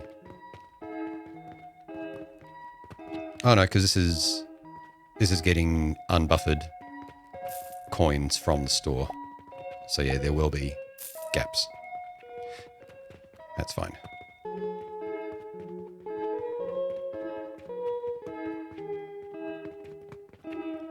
So I got to remember that this is my bank now, this metal storage box. Which is, I can remind myself of that by putting half my money in there like it was before.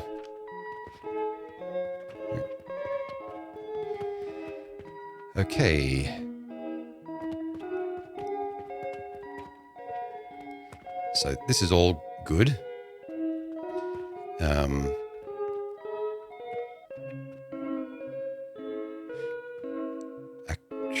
Actually,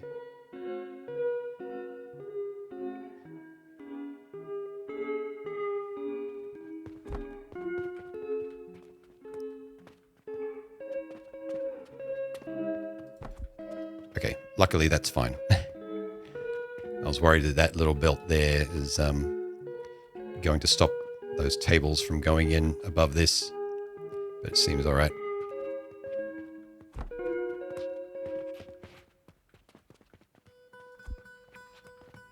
Actually, maybe it's not. Oh, the table. Yeah, I was positioning the table wrong anyway. Table. Whoop. Damn it.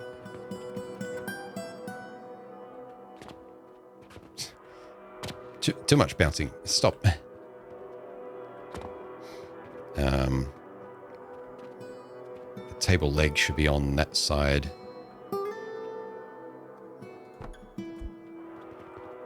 Yep, good. How much coin are portals willing to hold before they reject belt's input of more coins? They will take in whatever's on the belts until they can afford an item.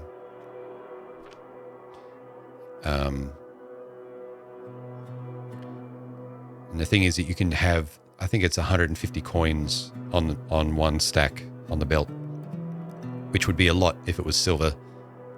So the idea is, at least for the current throughput, is just keep single stacks and it will just take in a silver at a time. And then I think it stores, it will take a full stack from the belt until it has enough to buy the next piece. So if there is a stack of 50 coins on the belts, it will take that and buffer it inside the portal.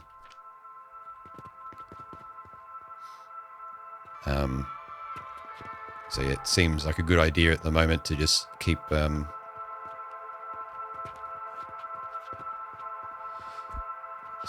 seems off about this.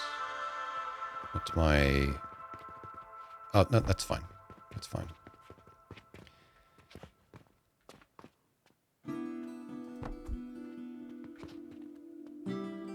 Yep.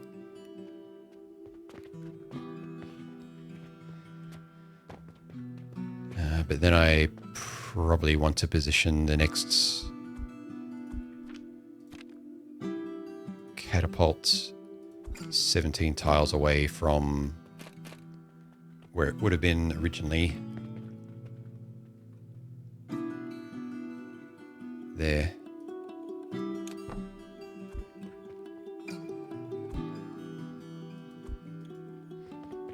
So it's 17 from there instead, which is no, from there.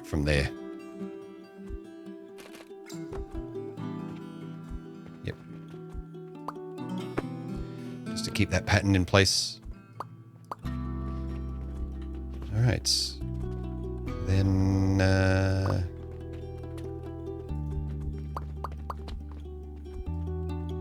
get rid of all these.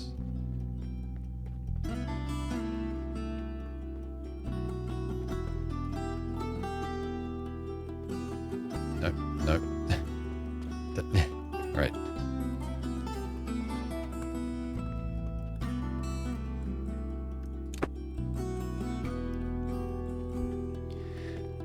Rejects one purchase, yeah. How rich you are at this point, the coin belt probably isn't going to be easy to drain. Yeah, and if portals end up each more coins than the catapults, right? And if portals end up each more coins than the catapults can send through, I guess you can make it send stacks of 2 or 3 silver. Yes, exactly. That's what I was thinking. So just change the bank settings to output stacks of 2 or 4 or whatever. Or even just start outputting gold instead. Because yeah, that conversion amount, I think you just change that and it starts outputting 2 stacks of 2 instead of 1. You just have to change it there and at the shop.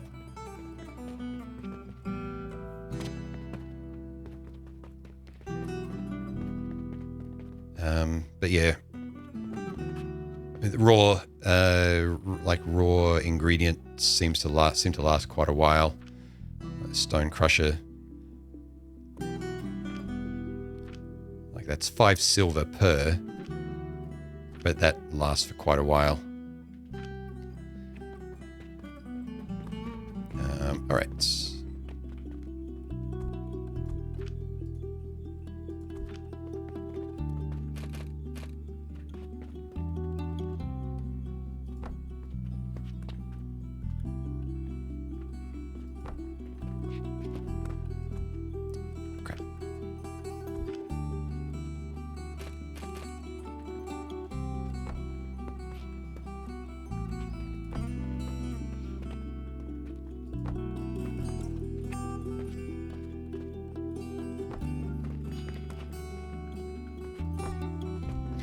That'll do for now. Yeah, and these sort of balcony rows, these balcony outcroppings from the main building can be this sort of stuff, reserved for this sort of stuff. Will a beam fit in there to make that neater?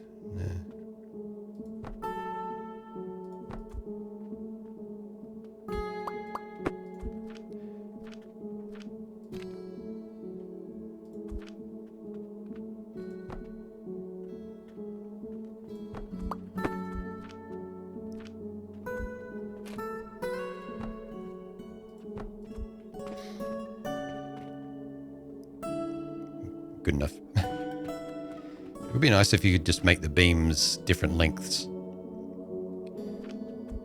Like instead of those arbitrary choices. Like it's a big jump from that one, which is 5 long, to the steel one. I guess maybe they're deliberately double. not sure exactly what they're trying to have implement the ratios for.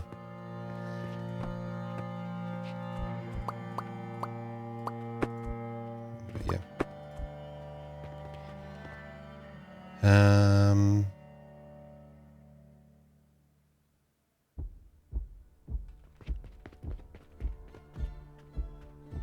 All right, so now we add coal, which theory is that I should just be able to put another line like right next to these, although accounting for the table leg space. So like that.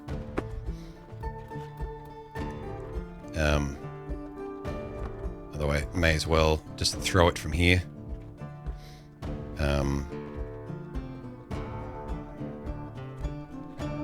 That's probably going to be a weird angle. I don't think that'll work. No. So let's figure out where.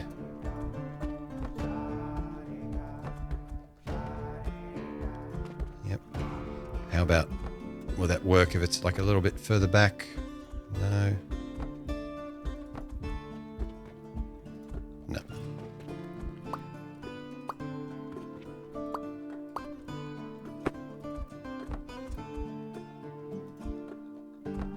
Yep.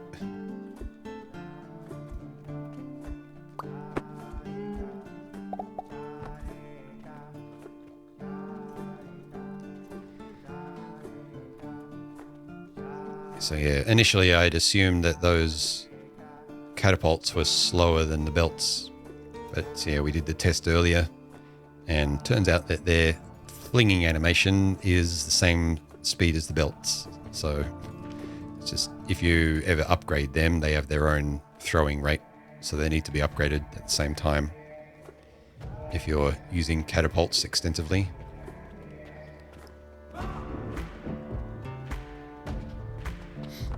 I guess I should include tables in this so I know, so I don't accidentally do stuff around those things that doesn't factor that in. I just find it hilarious that working for hours to try and figure out this solution that I wanted for the bus, and it just ended up being that the very first item that you build in the game, at least in the tutorial, the table. The Humboldt table.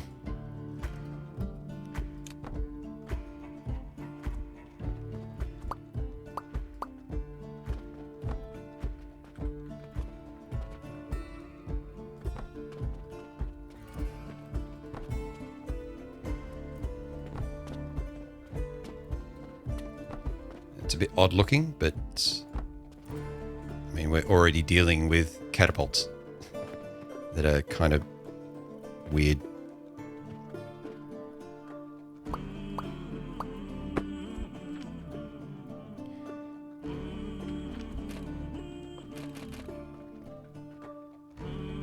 Oh, none of those will be paired up, will they?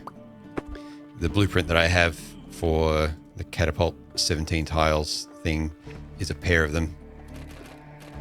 So when you make your blueprints that include catapults, it includes the connections like that, thankfully. So those ones are paired up.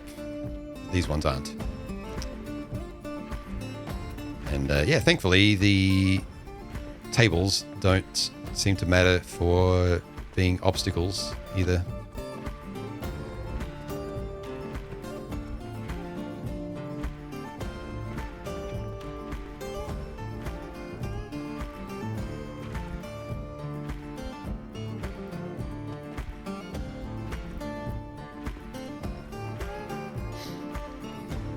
Okay.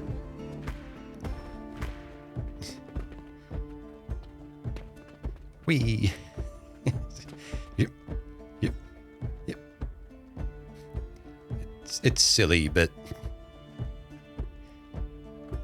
the alternative is to have like roller coaster lines of like like this. Yeah, that would be for lacking materials. But to be able to do a main bus approach where you can do lane splitting and merging, you have to double that in height. And the same setup here doesn't work quite as well. This only works nicely because you get a hopper over here and a bunch of space around it. I don't know. I guess I could try replicating that. Yeah. I'll do that some other time.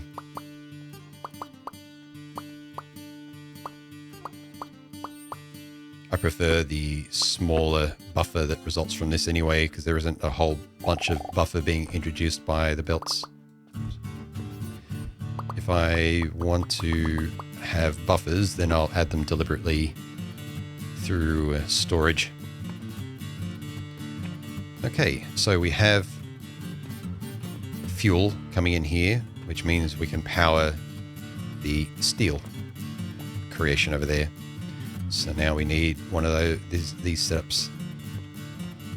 So it's not quite sure how I want to blueprint this yet, so I'm just going to start copying manually for now. I can't copy that without including the table, apparently. Which is probably fine.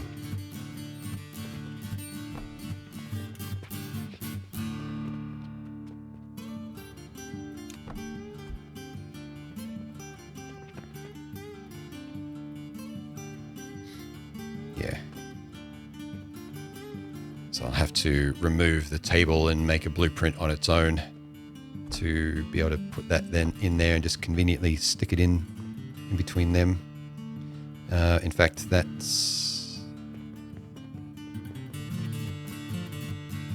right. Yeah, that needs to go and be replaced with a priority splitter.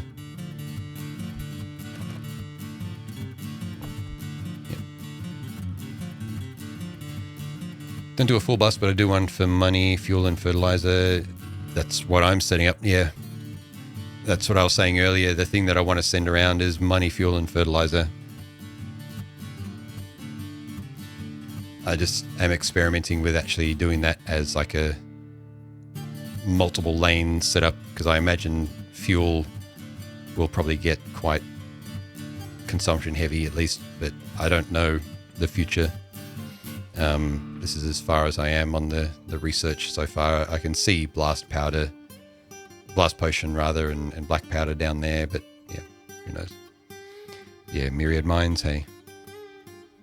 So yeah, the only intent I have for this is consumption heavy stuff that I don't want to try and remake locally, or stuff that will be variable. So you swap out the fuel with another thing, with another fuel that's better later on. The same with the fertilizer.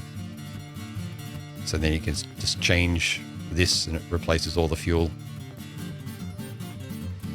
And that's, yeah. So like even here, my little initial steel mill needs coke powder, of course. But I'm making it on site with just money and fuel.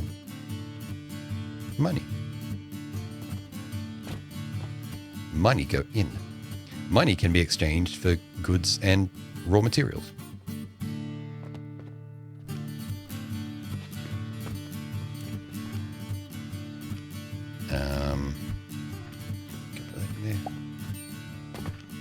It's not running at the moment anyway.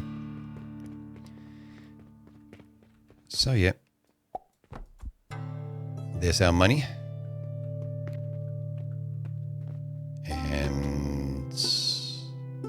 I've messed this up.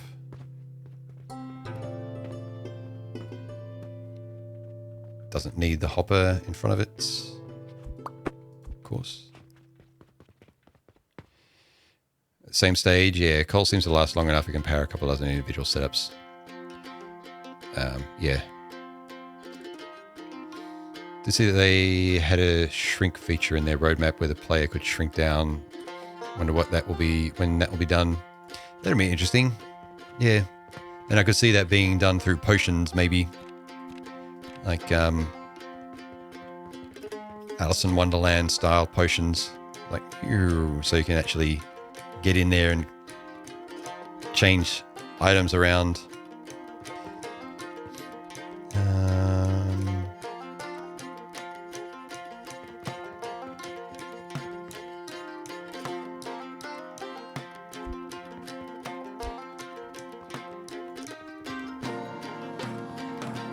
So yeah, that's fine. We've got money coming out there. And now we need fuel as well. So let me get rid of these benches here for now so I can copy this setup on its own.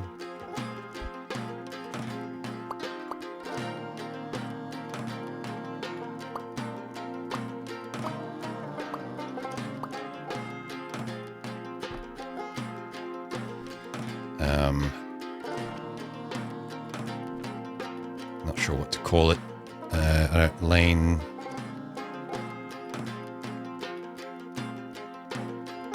Offload. That'll do for now.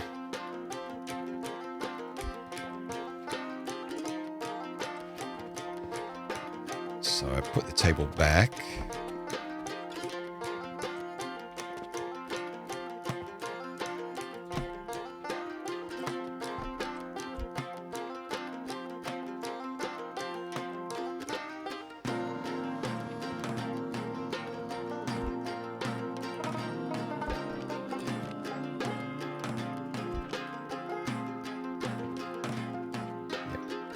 So it should have like minimal red on there. Currently I'm running low on materials, then I can see I need to get rid of the rid of the catapult.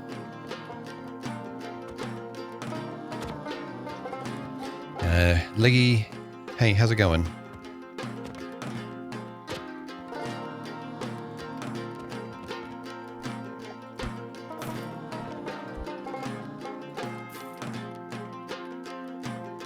What was I running low on? Planks, I guess.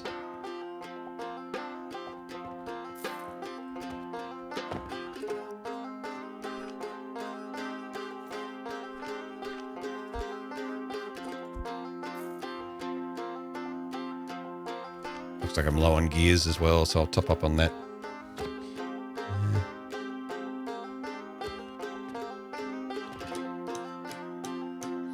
Real snowy at 4 a.m.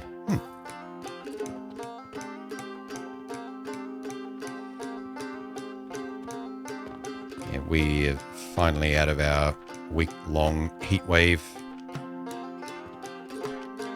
Still kind of a bit exhausted from that.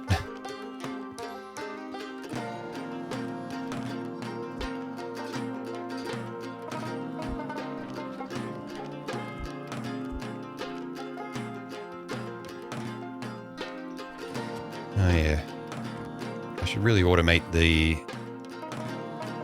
flax input for the linen. Things are cooling down. Yeah. Yeah, it was actually around 20 Celsius. Well, a bit warmer than that, but around that today, which is high 20s. Which is mild in comparison to what we've had recently.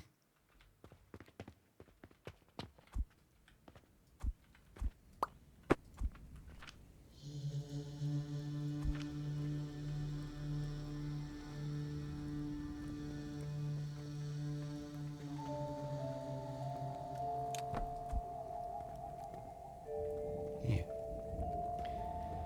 Drakus, hey, welcome.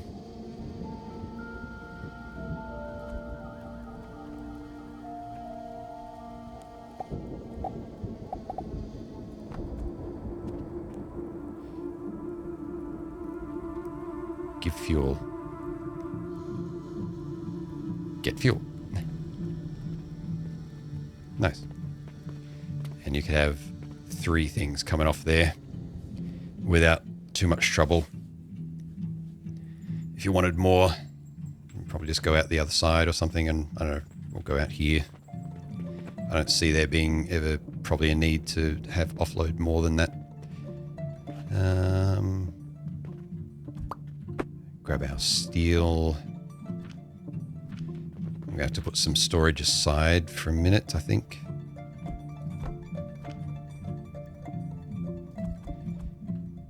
Put those bricks away. I think a coke powder I can put over here.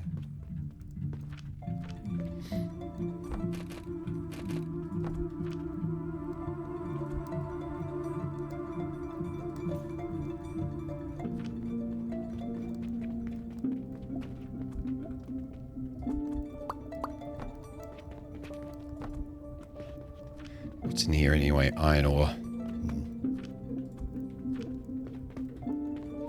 With as much money as I have, I shouldn't really worry about keeping these raw materials, but I can't help it. I'll stick them into here by hand, or maybe put them as an input downstairs. Anyway. So this is where fuel gets thrown in, and this is where steel comes out. Why that's a 4 by belts, I'm not sure. It just reverts to that. Okay.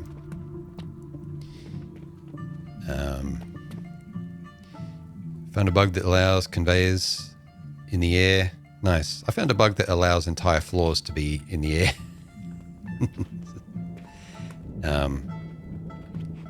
But it then makes building extra floors on top of them a bit hard, so I'm not bothering to use it.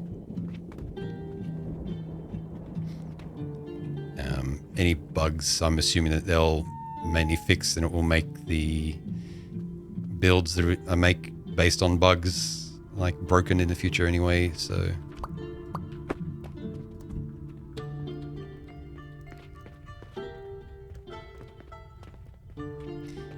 I thought I found a bug with hoppers that when you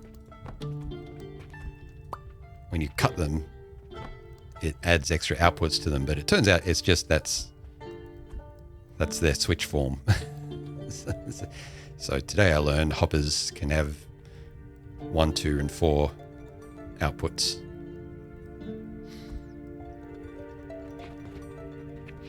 Which might have allowed for this to be made slightly different as well. Because this needs 2 money inputs, but maybe instead I could just have 1.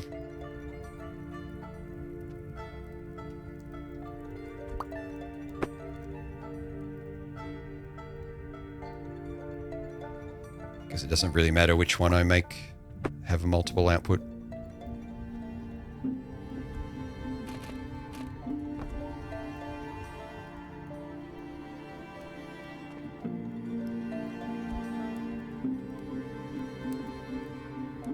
Actually, how long are bridges? No, I don't want to use bridges because you can't stack them. So if I ever want to stack these, that becomes difficult.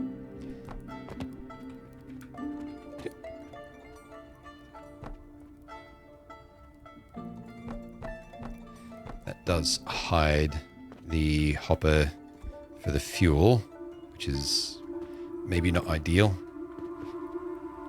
but whatever.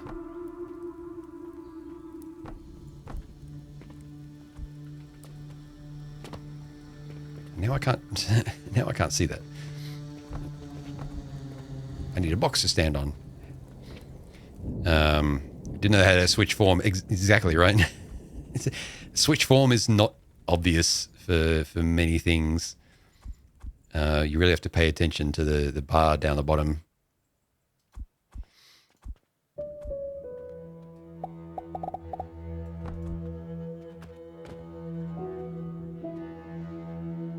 But yeah, I thought I'd stumbled on like a really hacky thing. It's like, oh wow, you actually make it like cut it.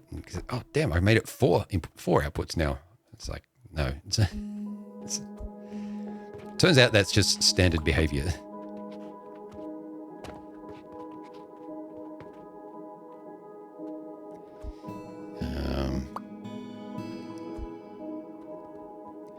Well, I guess I'll forget that that hopper's there eventually. But whatever.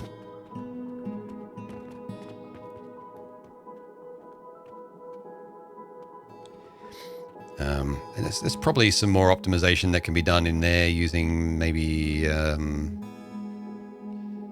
these things, these crossway tunnels, to allow items to cross past each other. But I don't think I'm doing anything like that in there. TBVP, hey, how's it going?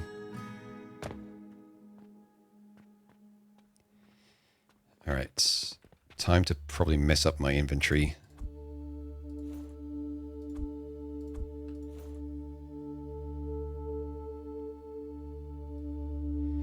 Why do I have so much gloom fungus on me? Hang on, let's get rid of that. That's, I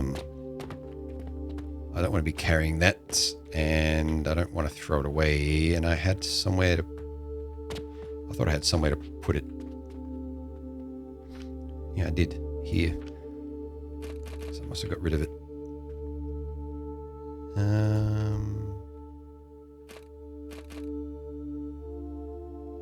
I don't want that to try and output to the bottom lane. What you pointing at? Me.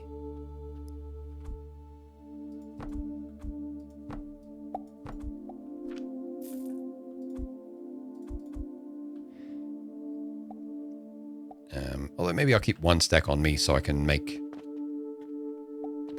bouncy pads.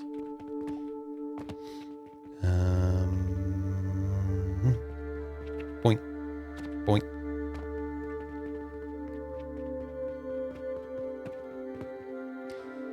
Okay.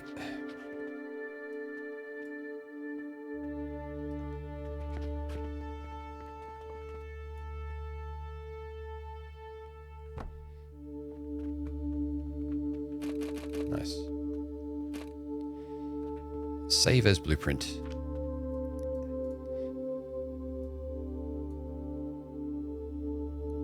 Steel. Steel smelter.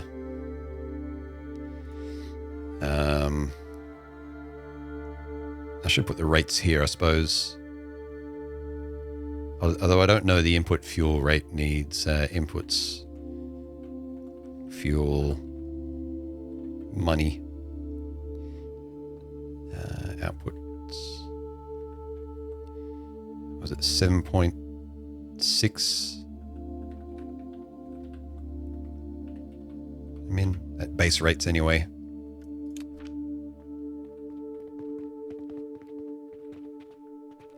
Did that copy everything?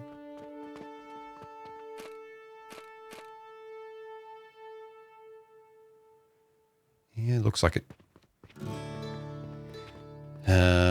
Okay. Yes, for now, I'll align that up with the large tiles.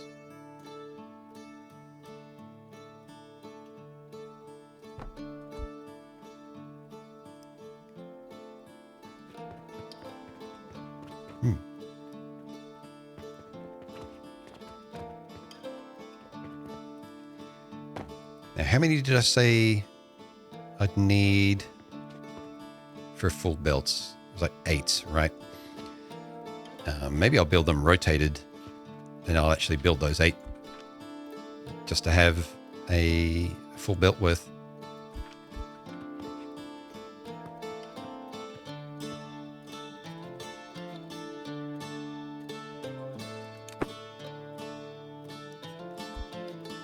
Before I start loading them up.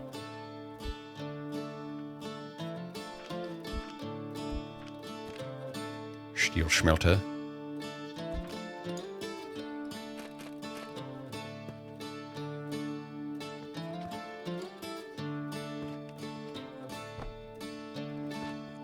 Insufficient materials. Yeah, no shit. That would go there. Don't suppose they tile more neatly, do they?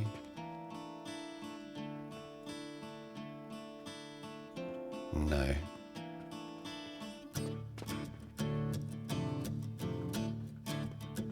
was tempted to leave a walking space between them anyway.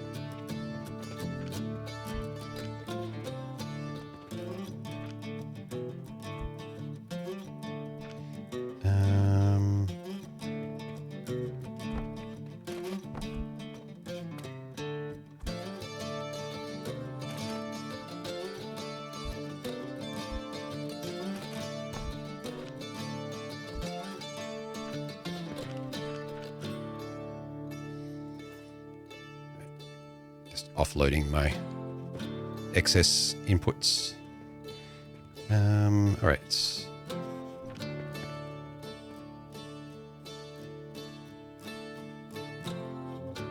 I am a great magician. Although I might want to move where this is offloaded then to align with more with here. But I guess a small buffer of stuff won't hurt that much. I could put catapults in here to go there, or even send the stuff down there and catapults in over there. Yeah, my close Rainbow. Yeah. Danger Noodle, Nickade. Hey, how's it going?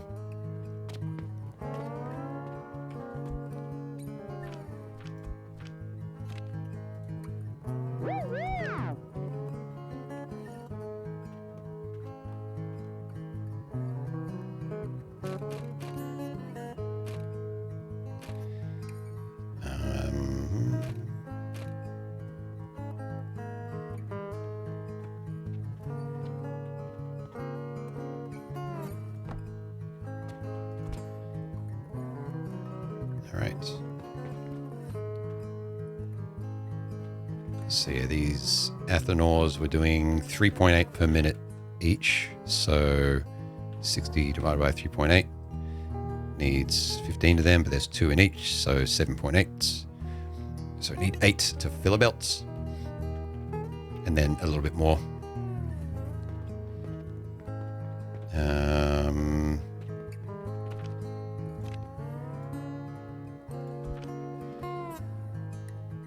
So we've already got 2, need 6 more, so need 12 of those portal things.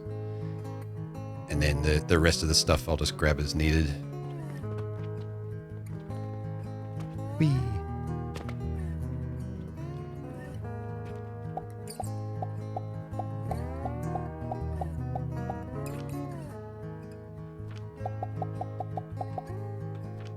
That'll do. While I'm here, I'll flax on them. So, weird flax, but okay.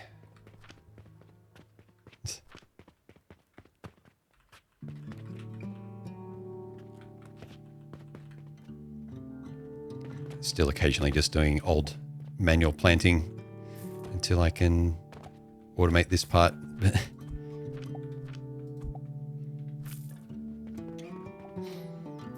Okay. I think it was like nails and planks that I was really low on for this stuff. So I'll just grab them. I've got planks aplenty over here where I'm making mushrooms. Grab stuff from due to go into the garbage first, and then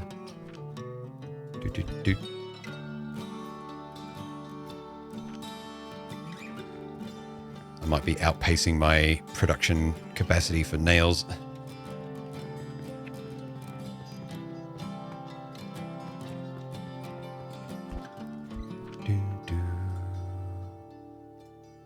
Actually, before I go too crazy on this, actually, yeah, I didn't even have enough nails there. But yeah, let's make sure I can actually build this in a way that I can tie it all together So I will leave a space of 3 so I could walk down the middle of here.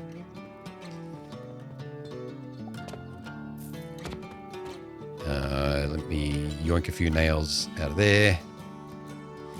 And time to accumulate more here.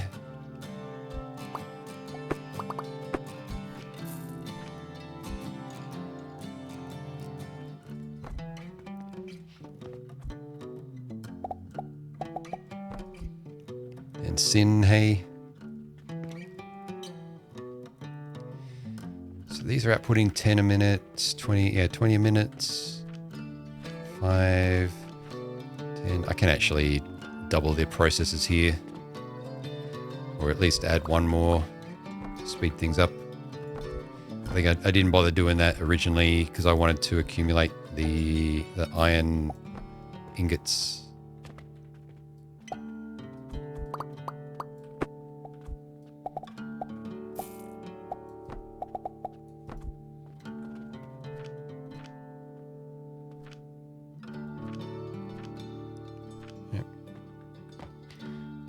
Leggy, yeah, have a good one. Yeah, thanks for stopping by. I probably won't be live much longer myself, so it'll be a bit of a short stream today because I started late. So I've got to make sure to keep an eye on the time since it doesn't feel like I've been going that long, which of course I haven't been.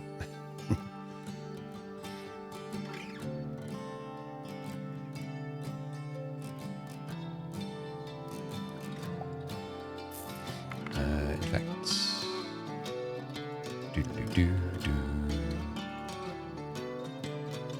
not live. What do you mean?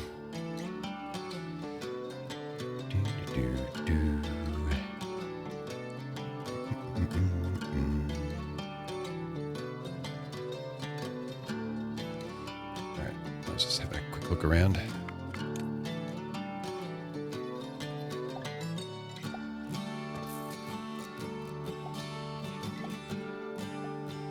Alright, that should be enough for another build. Whoop. Whoop.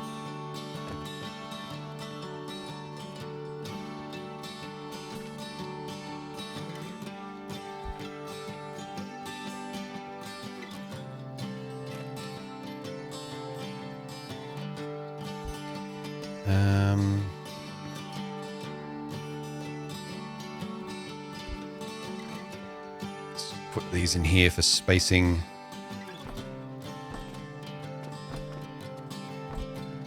And then I can line this up this way. God damn it.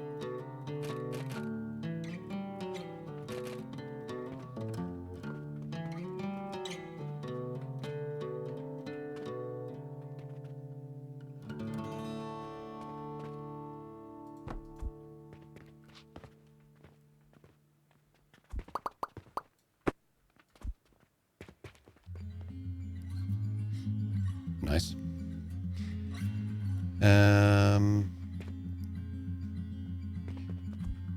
Yeah, so if we have 4 of these, each one's going to be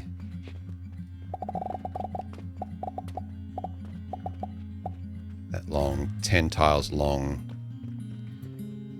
So 40 tiles. So yeah, we won't be able to catapult from the end all the way to the end, so we'll have to bring material along, not along the belt, just along multiple hops of catapults.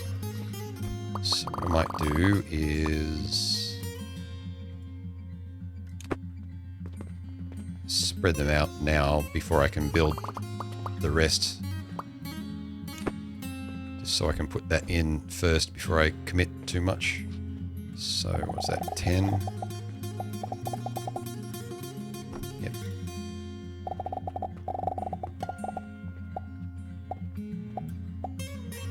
So that should be the entire length of it when it's done.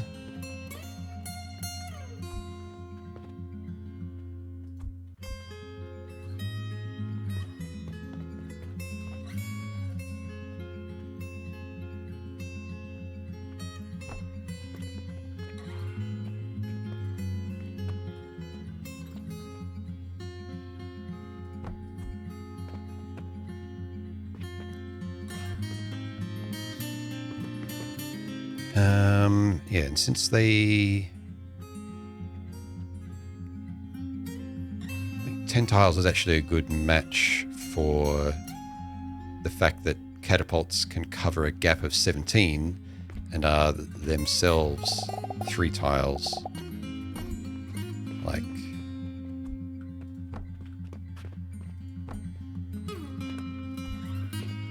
yeah, that's 20.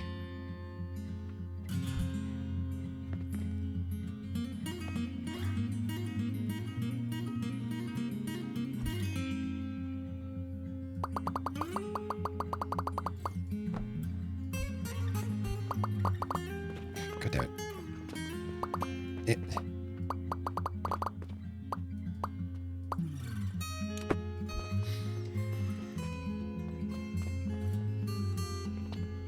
So one hopper there for money, one hopper in there for fuel.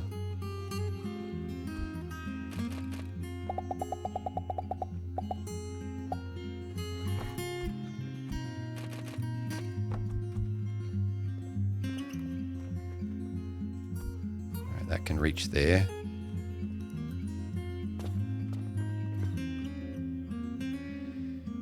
So...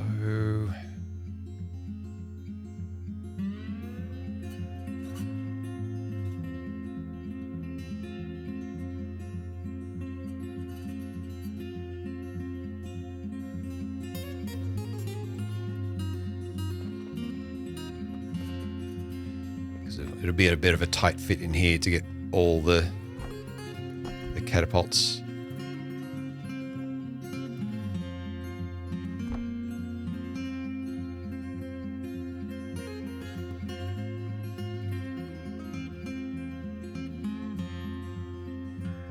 But this is probably where the multiple output hoppers will come in handy, because this is...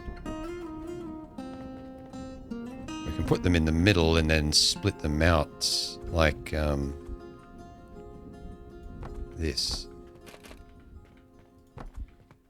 So you can, every hopper can result in having 2 catapults, so you can double the distribution basically.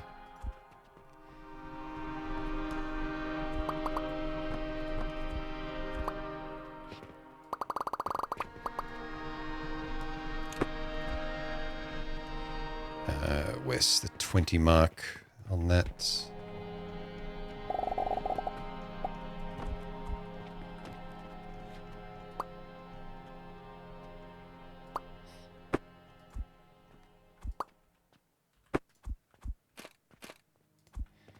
I just want something to mark that. There we go.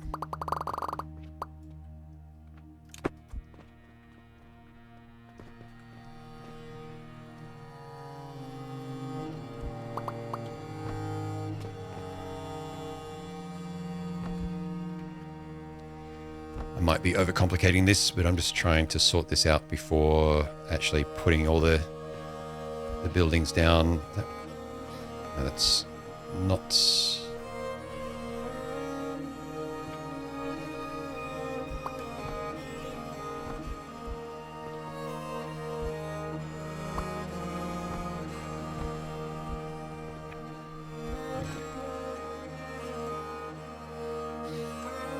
Music's so good. Oh, cheers. Yeah, Telecus. Hey. This is actually not in-game music. This is a playlist that I use when I'm listening, when I'm playing Dwarf Fortress. So a lot of the music is from a game called Dwarf Fortress.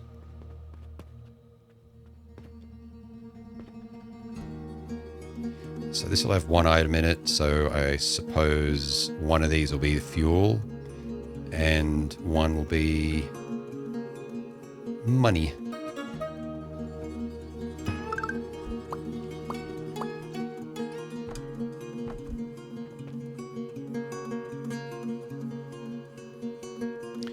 Thank you for the follow.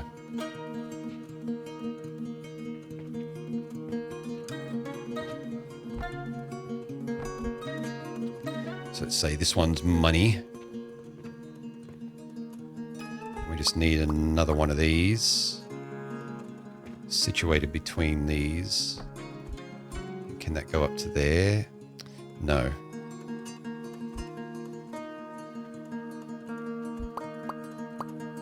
Too much of an angle.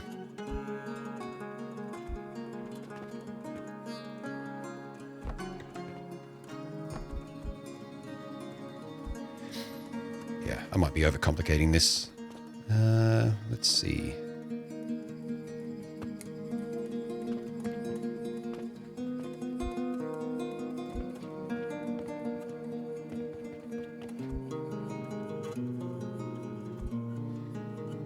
Yeah, because that gets money into that one.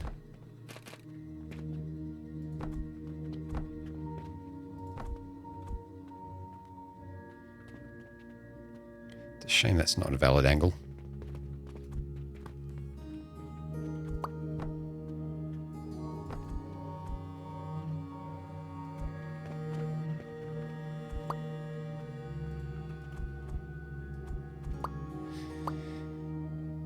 Yeah, that's not working out the way that I was thinking.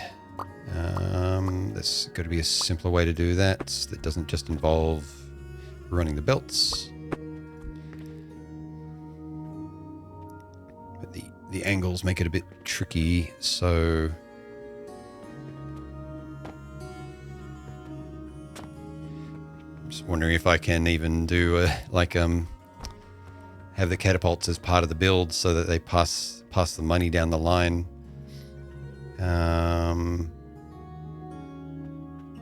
If it was going the other way, I could. In fact, I can along there. Maybe I just go along the line, but that would only work for the money being put in, because I could do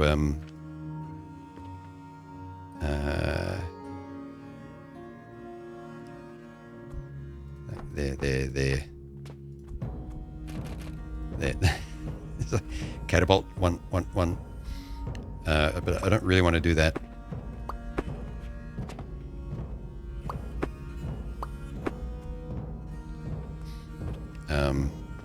I don't want to do that unless it would also work for the coal. Although the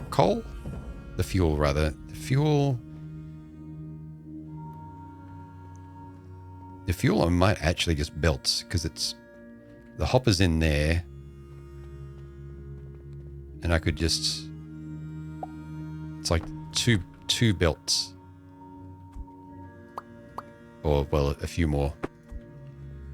Yeah, so actually I won't worry about the fuel. That's why it's good to bring the fuel in underneath like that, I suppose. And then I guess I could make the money just go down the line above.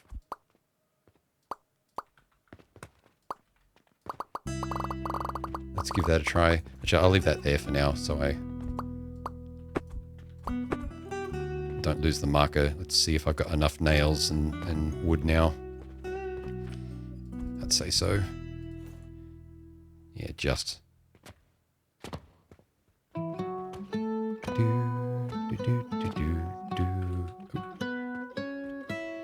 Let's also just grab this flax while I'm here.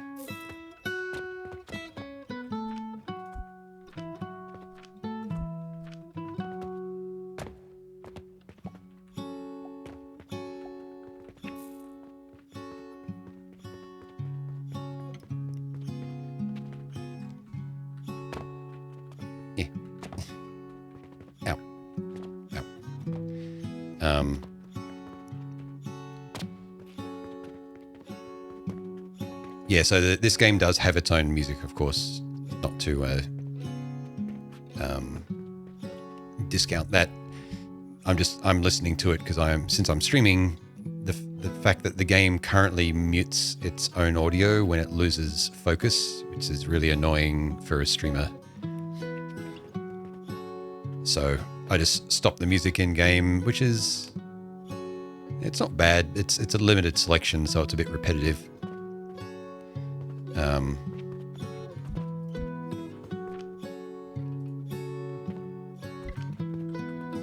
So I just replace it with my own playlist. Insufficient material stone.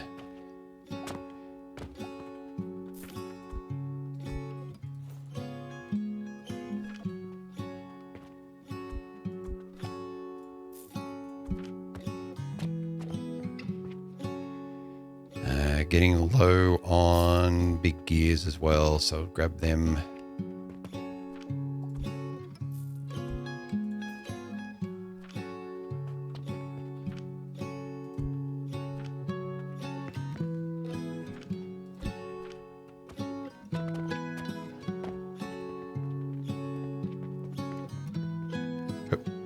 Ow.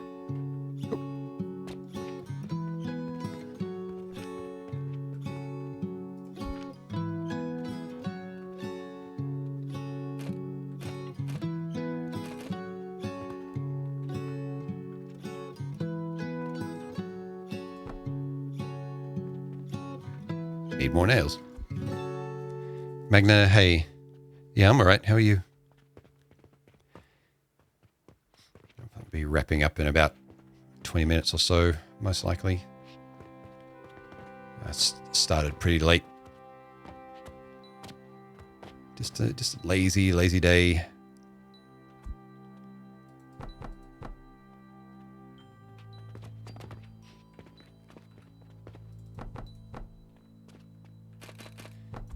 I'm guessing that won't reach over to there. No. Or did it say obstacle? No, angle.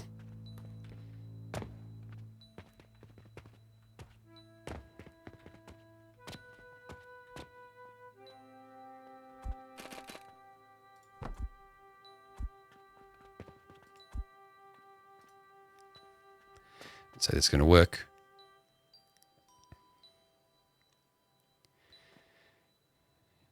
You're not a native English speaker, so you can't actively write in the chat because I don't understand a lot of things. I understand, yeah. But I really like your voice and vibes. Thank you. Appreciate it. Yeah, that came across fine, but yeah, I understand. Not being able to quickly, like, participate. Had a bit of trouble sleeping, but hoping you can nap later. Yeah, same. I'm pretty tired today. I think it's just like a hangover from the heat wave that we had recently.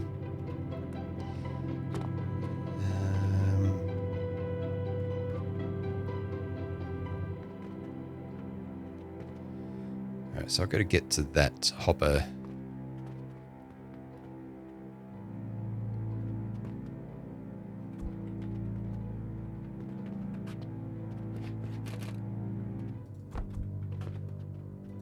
That seems fine.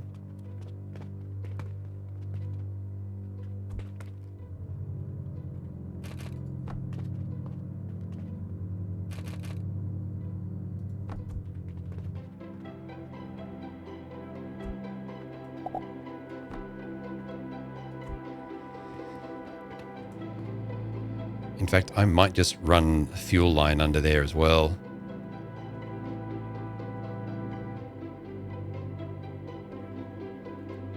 Where's the hopper in there?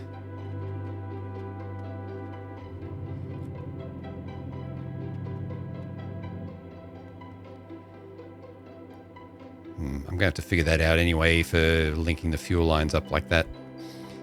Maybe I should lift the fuel hopper out of the blueprint.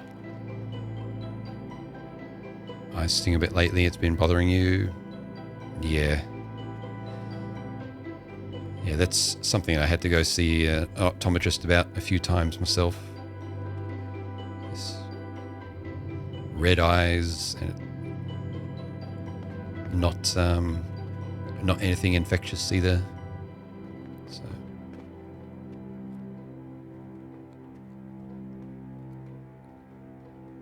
yeah, this is where having the ability to shrink down would be really nice.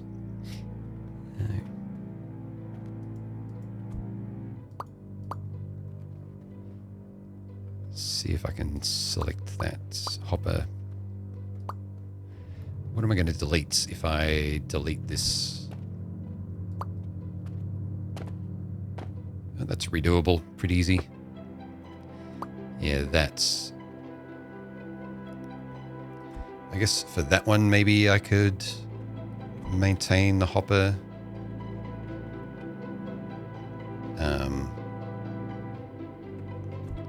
But yeah, even targeting it would have that would have been difficult.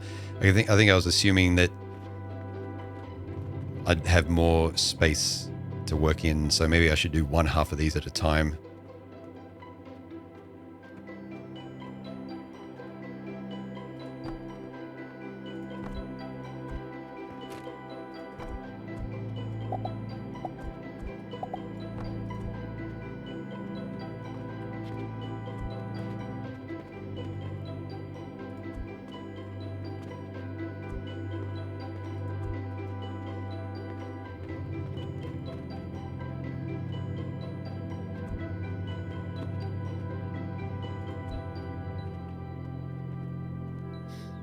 All right.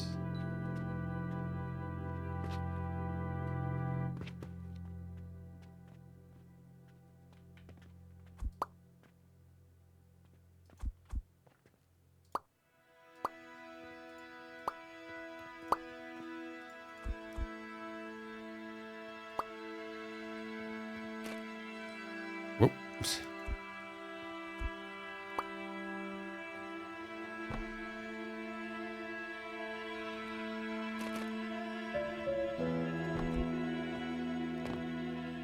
Oh, it doesn't reconnect. Belts don't reconnect properly. Eh. Eh.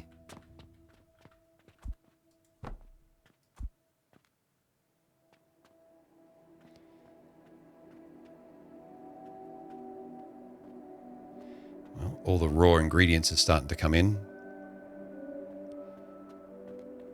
which I should try and use some of these iron ore instead, over here at least.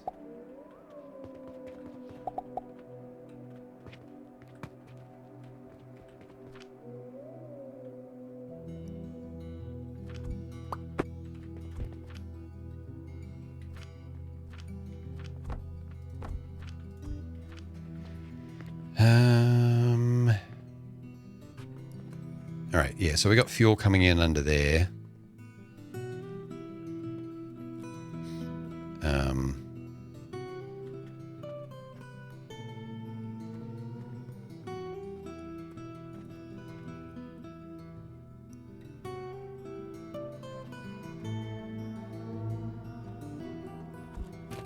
And I'm thinking I can just belt it along there. I just need a way to get into there easily. So yeah, steel will come out there in each one.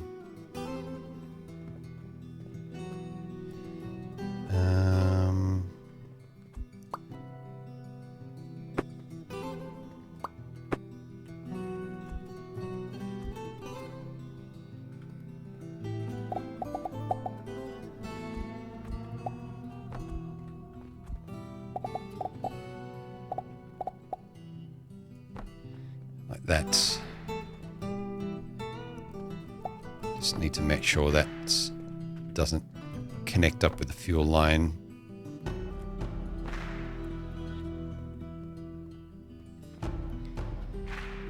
Now, I think with that belt in place, it might actually prevent the hopper from being installed there, maybe.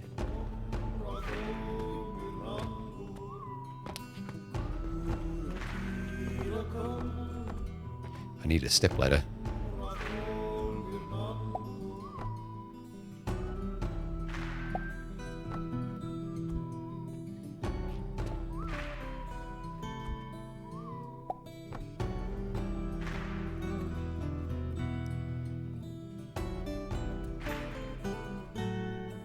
And then that fuel line can loop around, go back down there as well. Do the same thing. And then I guess we'll see whether that just deletes an entire belt of coke powder all on its own. I have a feeling not, but I wouldn't be surprised if it did.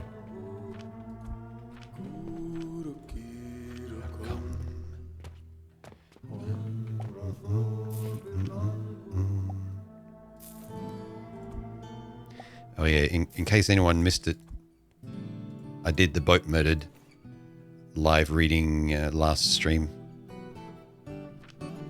yesterday. So that's sitting there waiting for you in VOD form.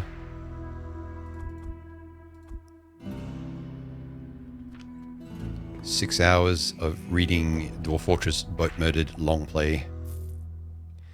What am I going down there for?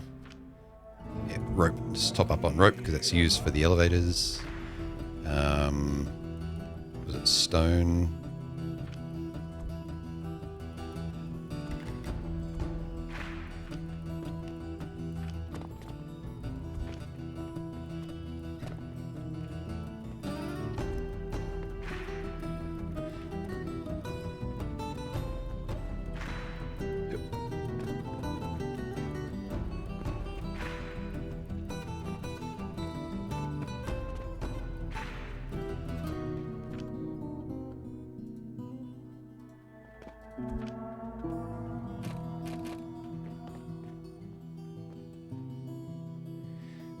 Overlapping with other devices, but that should be the hopper on the belts.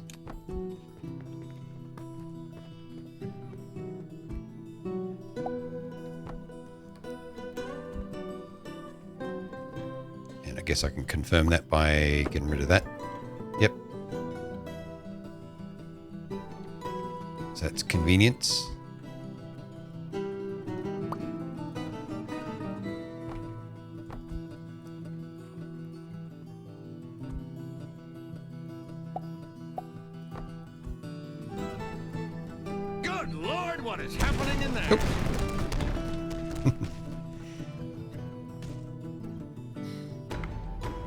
Now we got a raid. Go let him in. Pause the game while that's running. Who is it? It's Boomhauer. How's it going? Is it the one and only Boomhauer?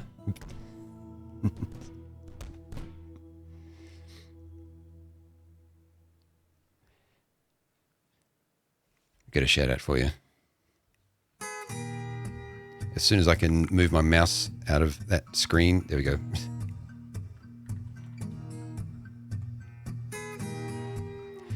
You're also playing some Alchemy Factory. Nice.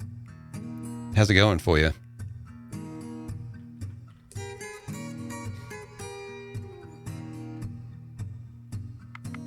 Yeah, my name's Gwillem. Welcome to the lair. I probably won't be live for a lot longer. I started a bit late today, and I've got to work tomorrow, so yeah, might be going for another 15, 20 minutes or so.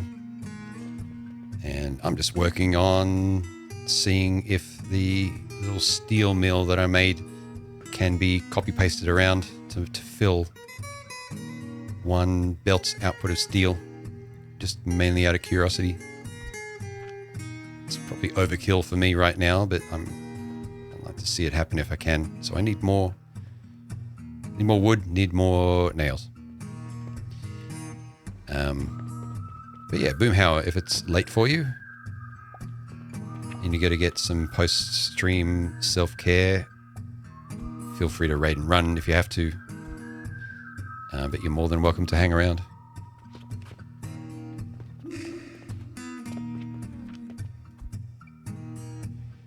Don't think that's enough nails.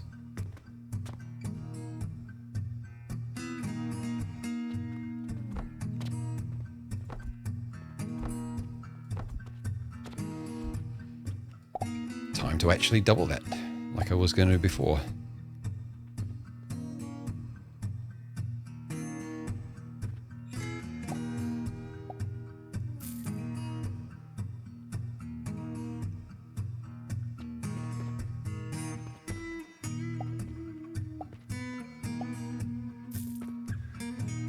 Thinking if there's anywhere I can demolish something that's going to give me a lot of nails back.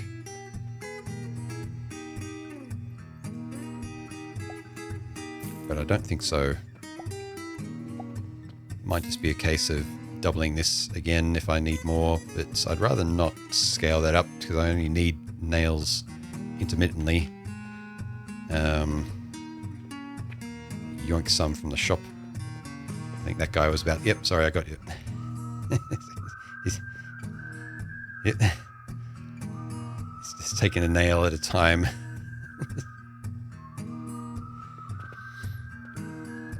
I only recently took a close look at these nails, and I'm like, the nail model, it's kind of hard to tell. If I put lights down there,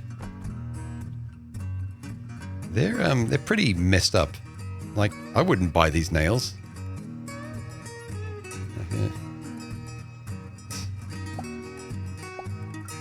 Like, half of them are bent.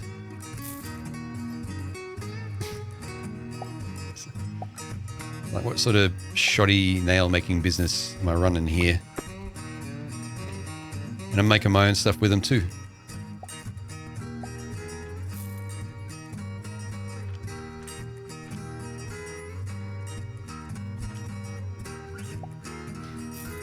Yeah, so I need 448 nails per those. Can't even really optimize that away much because all the supports need their nails, which is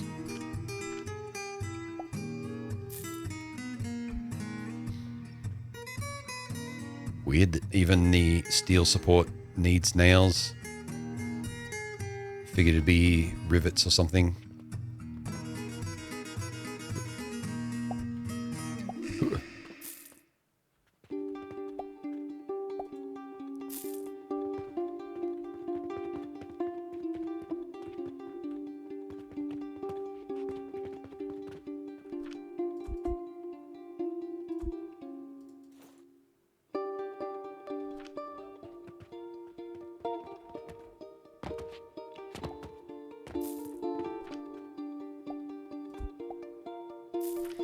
Alright, that's enough for another one. Yup. Maybe I'll just make the back corner one so I can actually do the money loop around.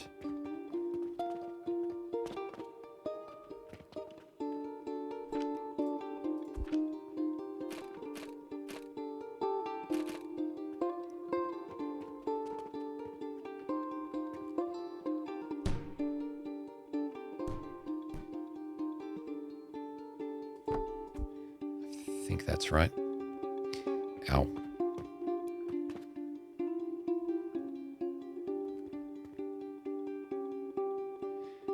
Oh, I should have put the belt down first for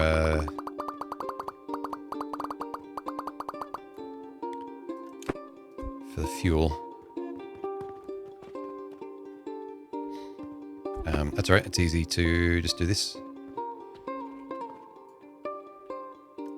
Delete.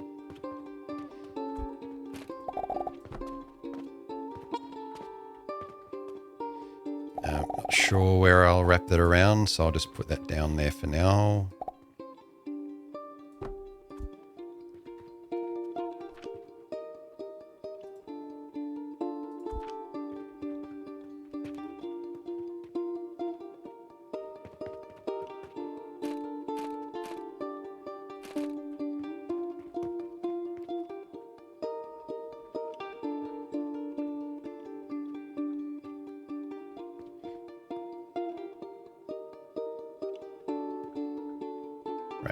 Overlapping with other devices, that's good. That's the hopper that we want to get rid of.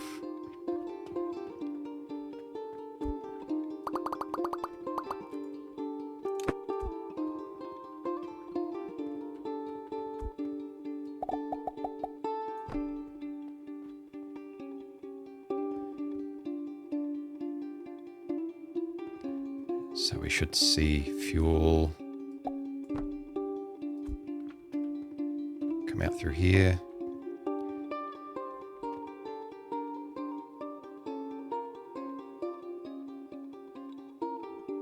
Yep.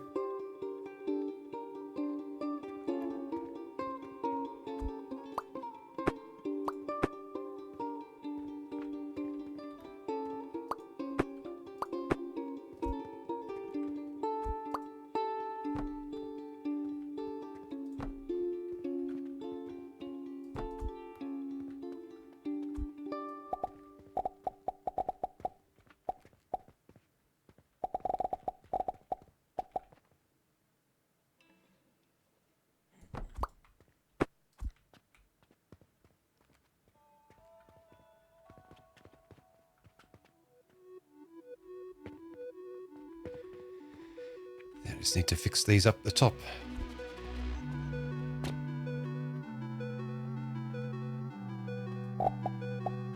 Can I do that without getting up there? No, don't think so. Hip. Actually, it's a platforming game.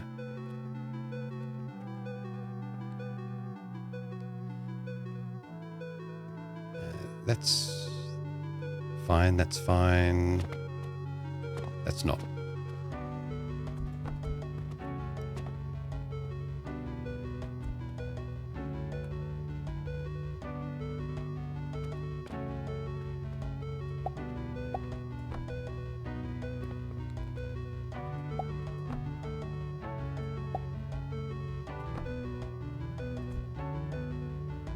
Okay.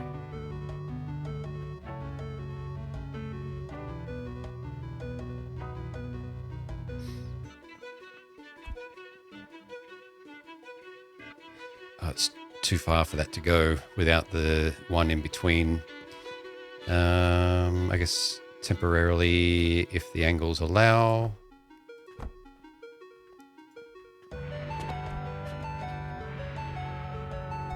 No. No.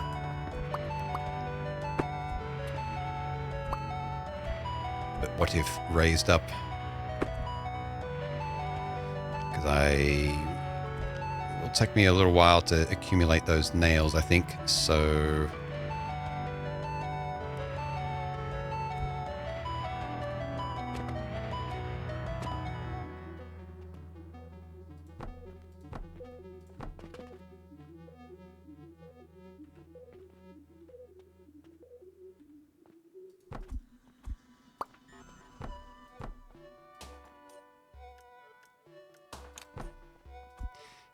damn it, I'm out of nails even for that. Whee. Ah, wrong one. Grab all the nails. That's 300 plus 336. Oops. Eh. Eh.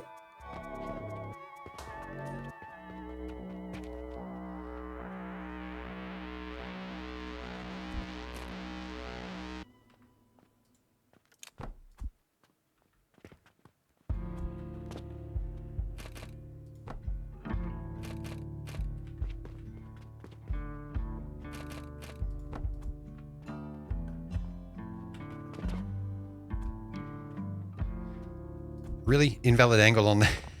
Right, fine.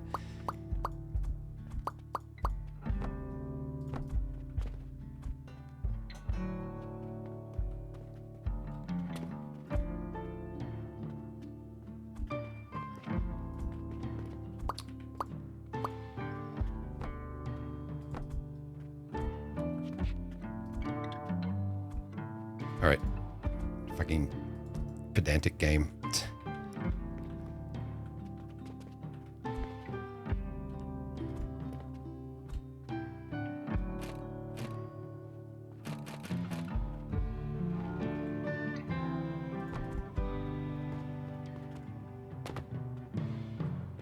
But hey, look. Steel. Steel coming out.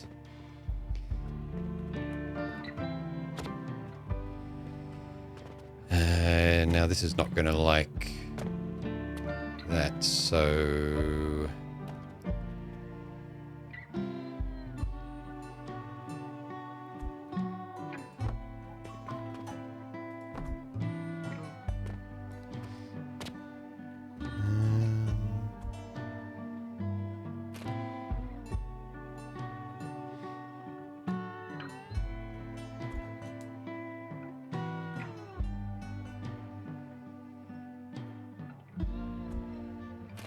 Huh.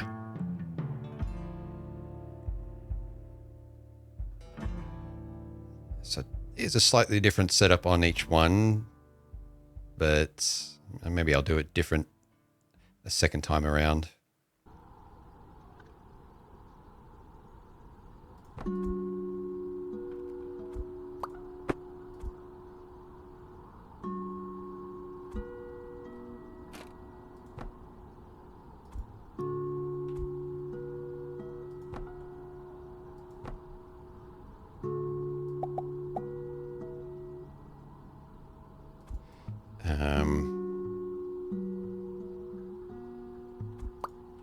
No hopper there.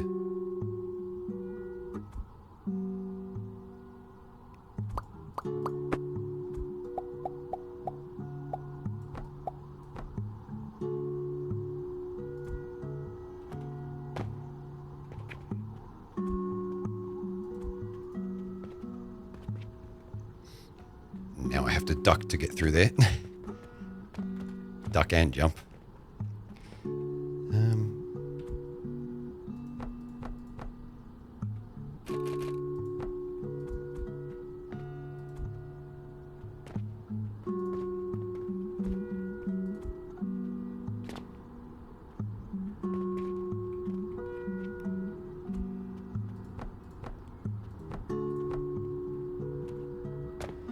Yeah, I'll definitely be reworking this if I have to make another steel mill.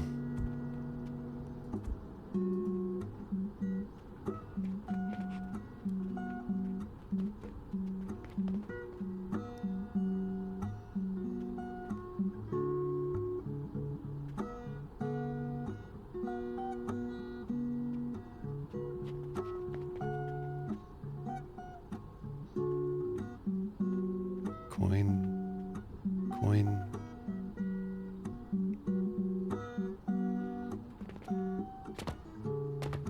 I think the next one that comes over should flip over to here.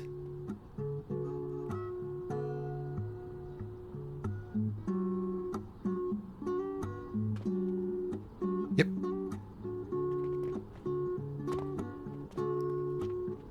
So that means this is going to get its raw material. And its fuel, which it already has. What's this machine? What are you making? Steel. A full belt of steel.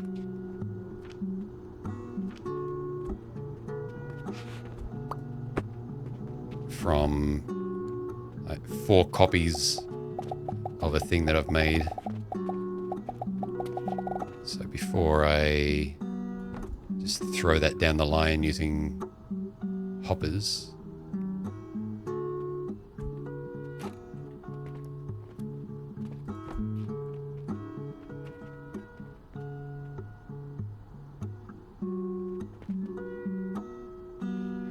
So yeah, it takes a little while for it to spin up in each one because it's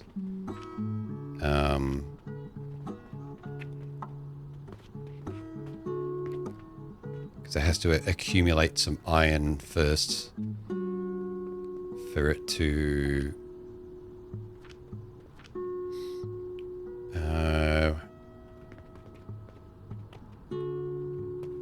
oh, it's just getting its coal now. Yeah.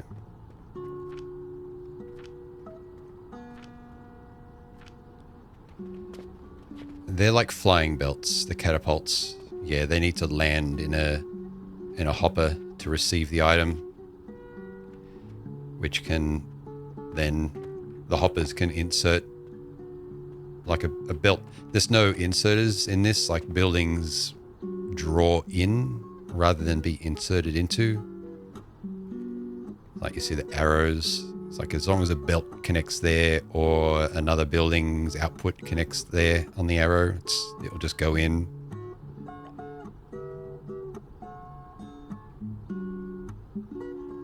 So it's more like satisfactory in that regard. So like there's no inserters.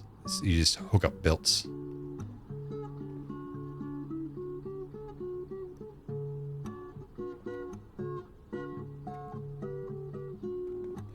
It's like, my money. My money.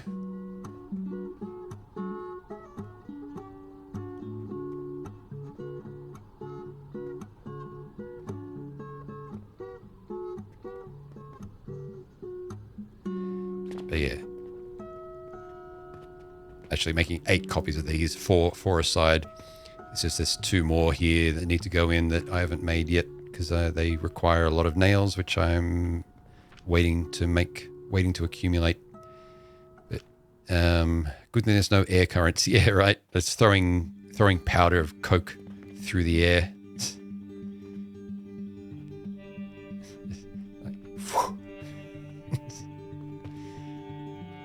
place will be very dusty and volatile. Yeah, so that full belt there is just the buffer of steel that was built up while I was making other stuff. But yeah, that one's outputting. So it's Athenors going, yep, full time it should be.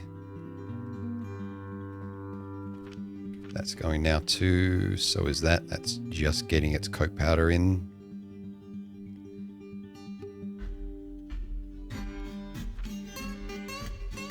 Hope you're wearing a helm. Yeah, I don't think helms have been invented yet. Maybe, I don't know. And we're even open to the public. And they don't have helms either.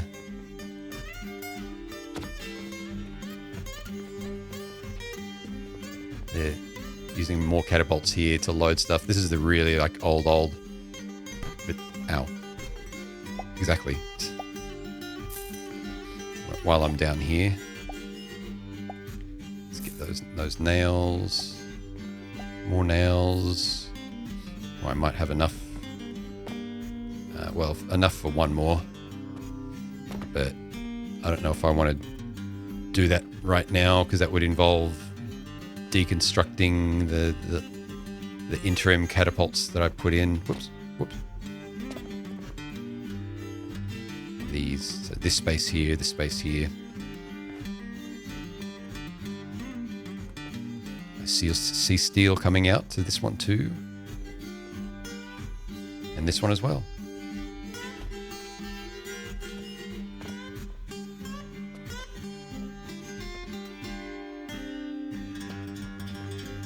Yeah. Well, it's not consuming a full belt of coke powder as fuel, not yet anyway.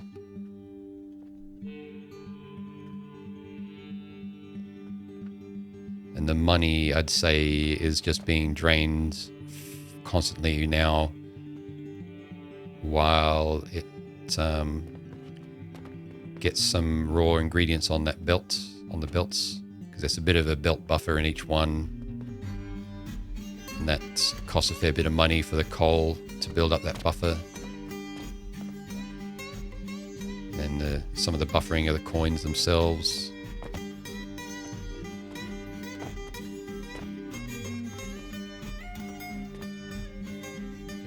Here.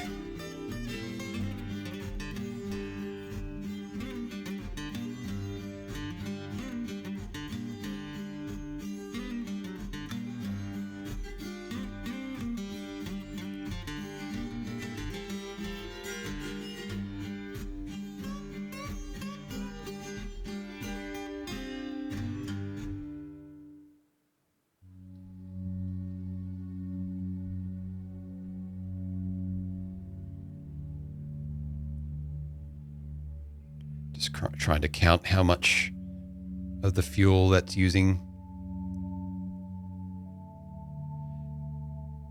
Might be about like a third of the belts.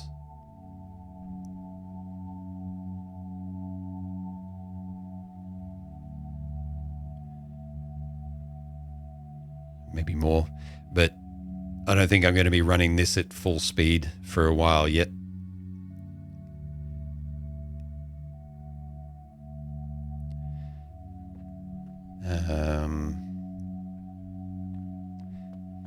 With portals active, they're fine. They seem fine. Yeah, if there's raw materials in the top of these, then the portals are fine. So that's fine. Fine.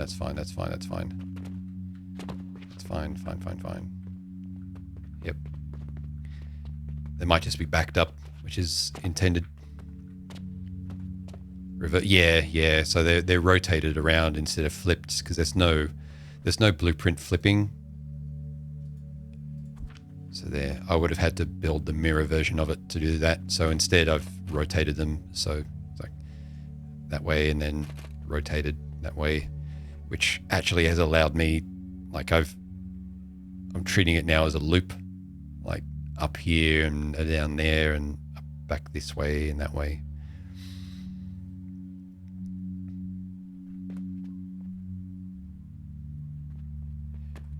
Looks like coins might have settled now.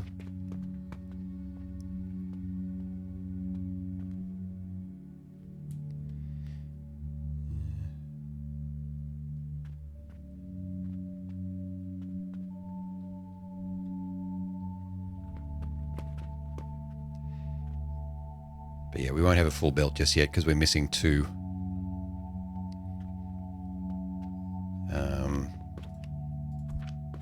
Yeah, I can build another one and need just a few more nails for the other one.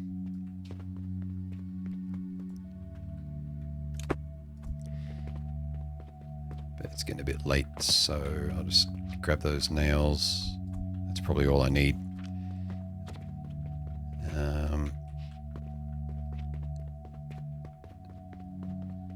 Hopefully it won't take long.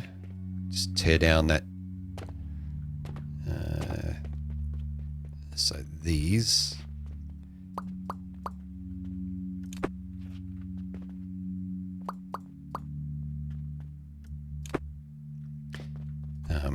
Actually, that would have netted me a bunch of nails if I just done that before. So from the supports.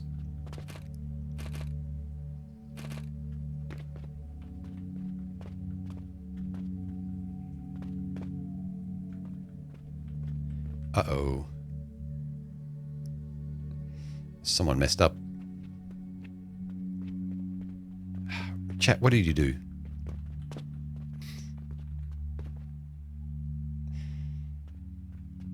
One tile too close together on that side. Is it the same on this side, or did I think I messed up the other side.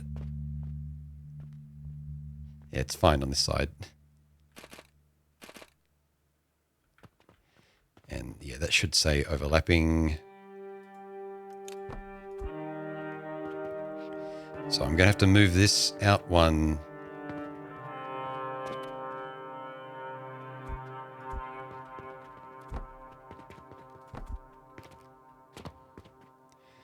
All right, that's that target there.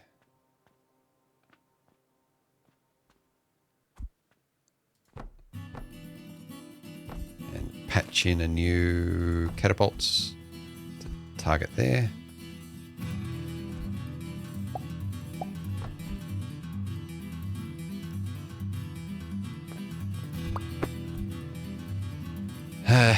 All right, so it's going to pick up all the fucking raw material in here. Now let's just pull that away.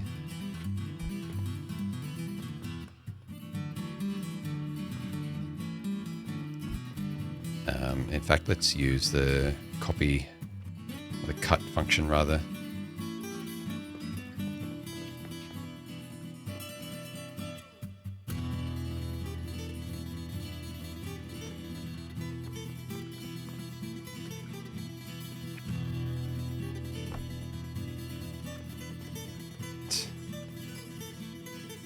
Bunch of shit there. Yeah, that's the raw material that I just picked up.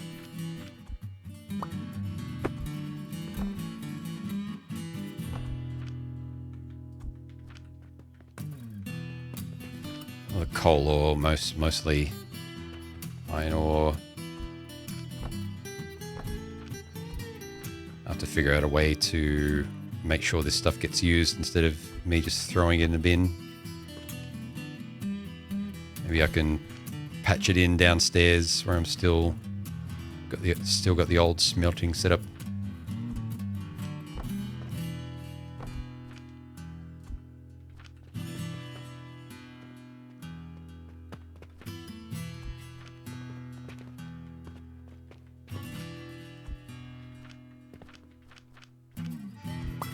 Because I don't want to waste that money.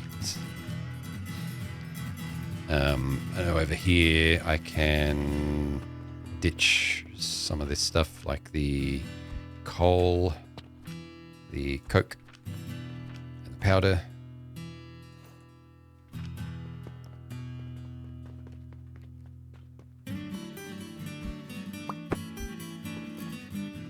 Now the outer length of that is there.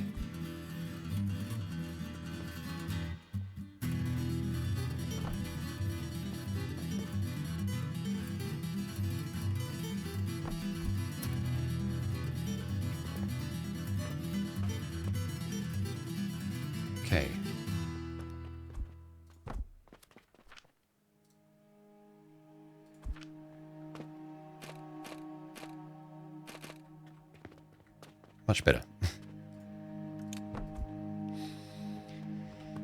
All right.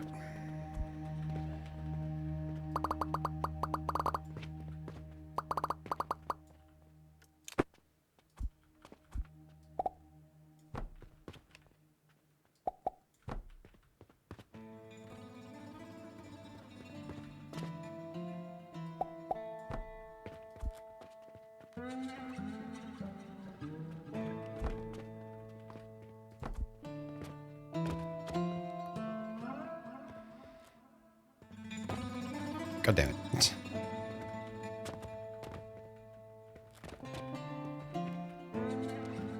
Could use some scaffolds in here or something like that.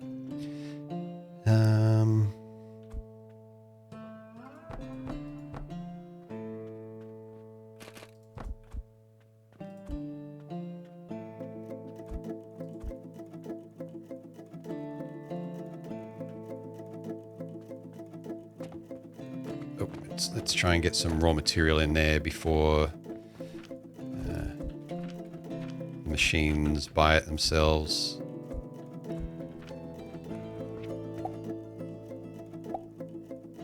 That's coal right up there. Yep. Iron ore.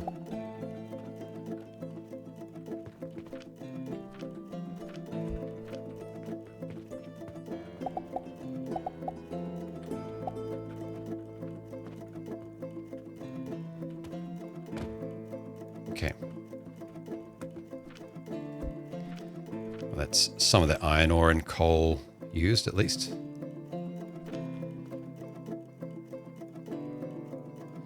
So that's on and going already.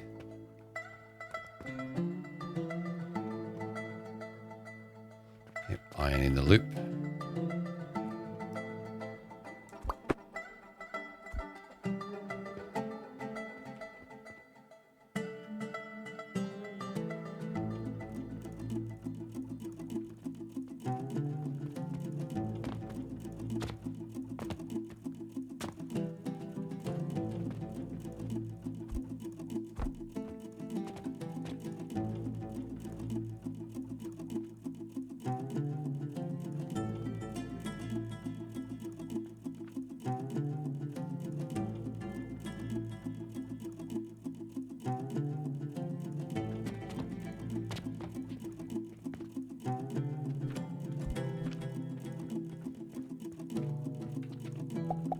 Somehow those are without coal. I just put some on there manually, but just wondering if that's an issue or if it's just because this was cut off for a while. I think it might just been the money being cut off for a little while. Actually, no, there. Hang on.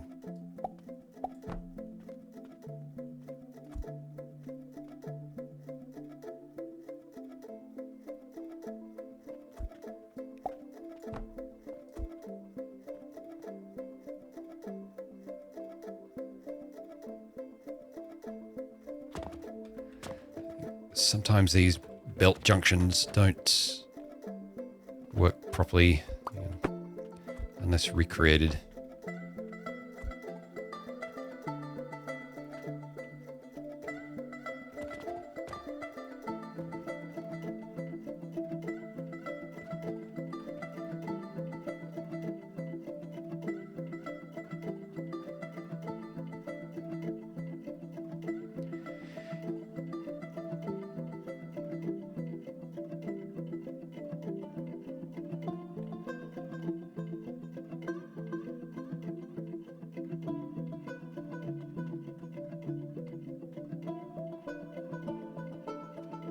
It's only when you start making a factory like this that you notice the lack of machinery sounds in this game. So I wonder if they'll add that stuff eventually. I suppose they will.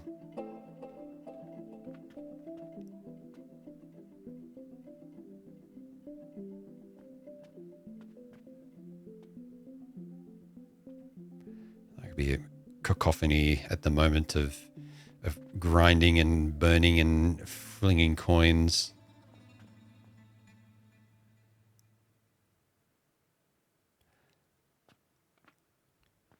Yeah, this is just refilling this buffer belt of coins that was drained because it was bugged out there.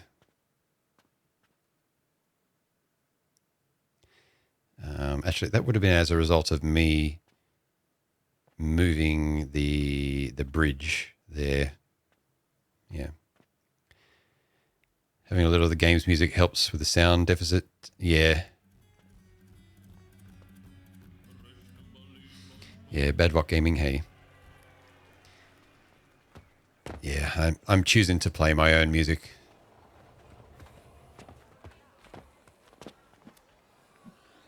Just because the game currently mutes itself when it loses focus. So whenever I switch out of the game window to do something stream related, it just mutes, which is really frustrating.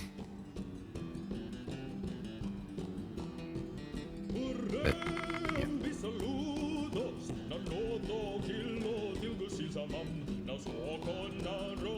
But the Dwarf Fortress music works well.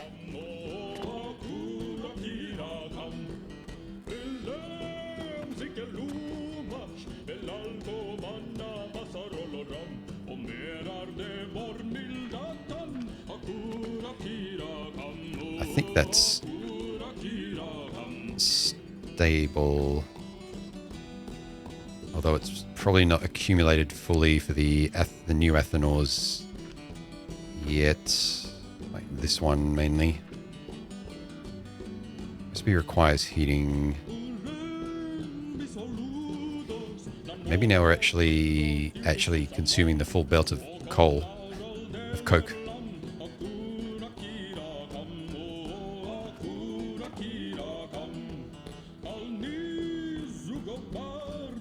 Because this is the new one. So other ones should have been buffered up already.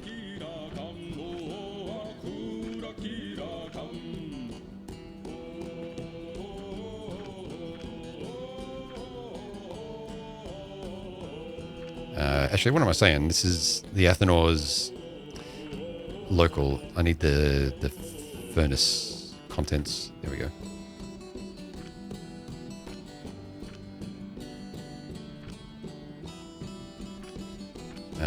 Yeah, so the other furnaces are all buffered up. It's just taken a while to get to the new one. Maybe.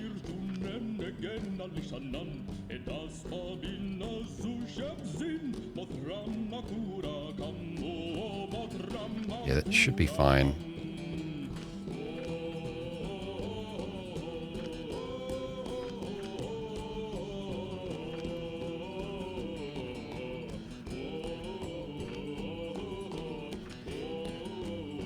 Like, if that one has it, then this one should. Actually, the furnaces fill up from this side. Oh yeah, that's fine. Yep. So it's just waiting for that coke belt inside there to actually back up. Like that one.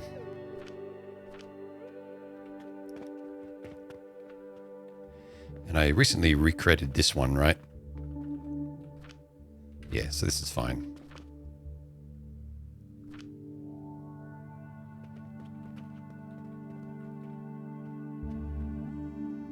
This is probably almost full.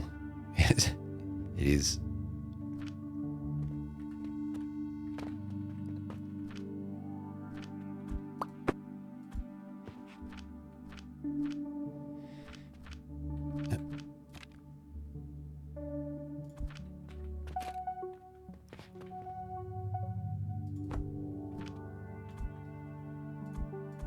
Don't know what I'm going to be doing with all that steel yet. I just wanted to make something that is tuned for filling a belt, so I know, like, this is its. I can't add to this basically, so I will not revisit this most likely unless I change the design. Because the only thing that's going to change now is the fuel input to a better fuel whenever we get around to it.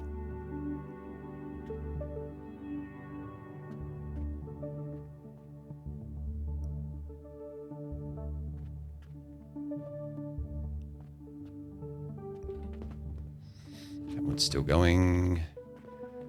This one's actually got an output now.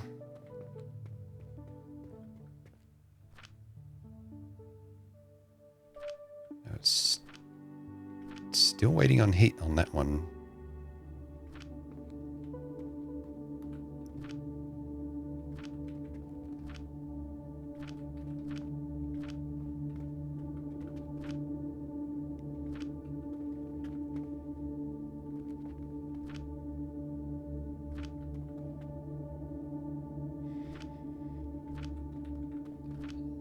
Yeah, it would be nice if it showed the consumption rate here for the furnaces. Even though it depends on what's happening above it, it could show a number here. So we could actually look at this and say, we'll need this many. I suppose you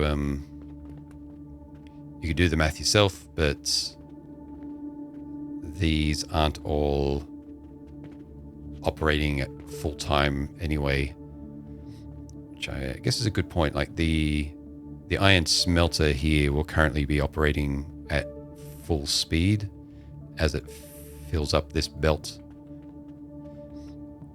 but it should get to the point like this where this is only running at,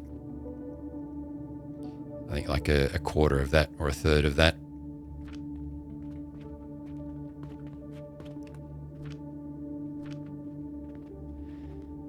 And that one's still accumulating as well. That one's full up. Yep. So yeah, this iron smelter will turn off in a moment, most likely.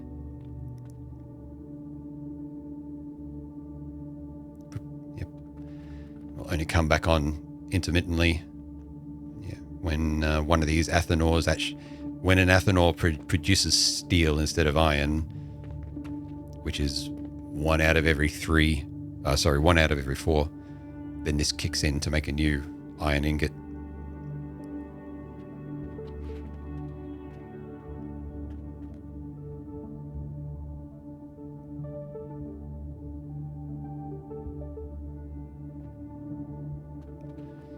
Whereas that's running full time just to actually populate that internal belt.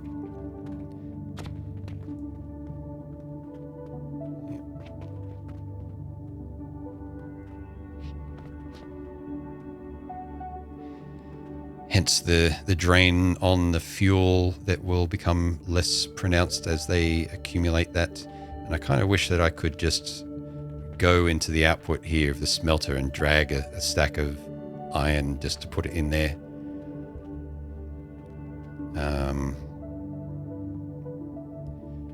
The athanors already have their inputs full.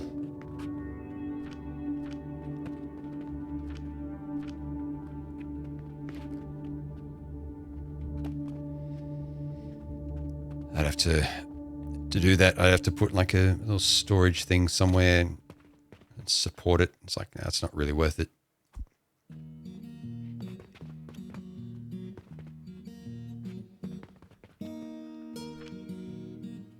All right, yeah, that furnace is starting to accumulate some fuel now.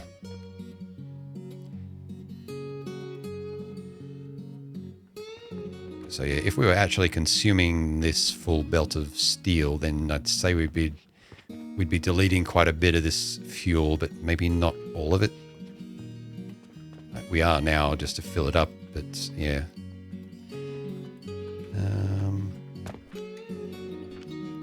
I suppose I could help with that a little bit. Grab some coke powder from here and look at the new.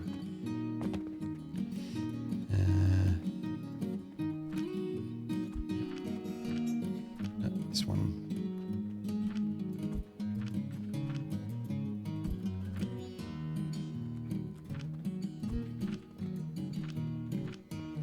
So I know the characteristics of it, so I don't mind tampering with it to get it full up a bit earlier. It's fine. Slowly, gently. This is how the steel is made.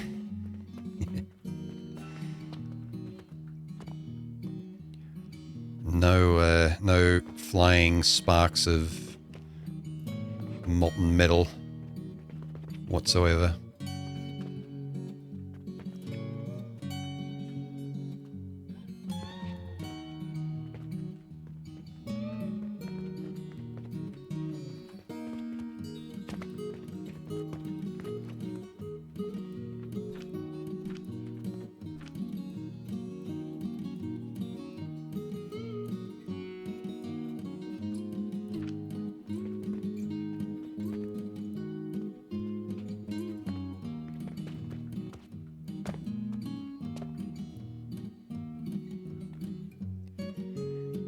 And that looks like our full belt.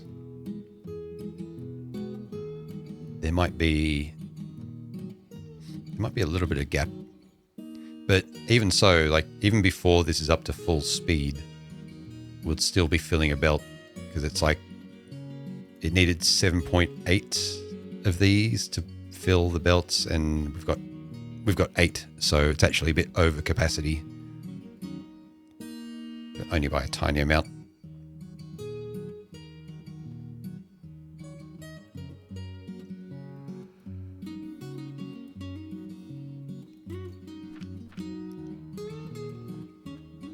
Well, I won't need steel capacity for a while, I think.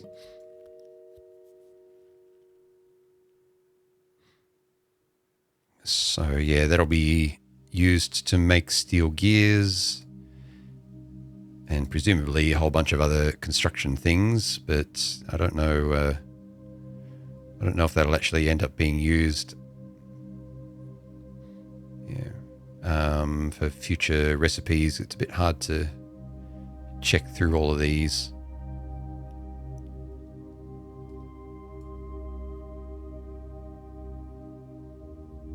So just a lot of construction things will involve steel.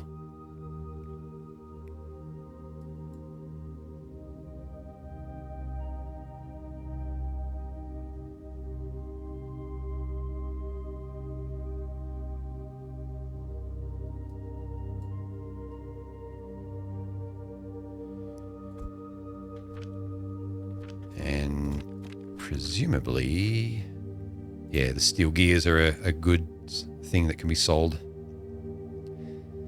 So, if nothing else, we can shove that down into the store.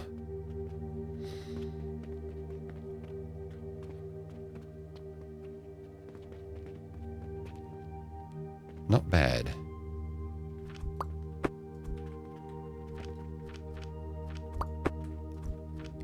Still have a bit of coal and iron ore in there.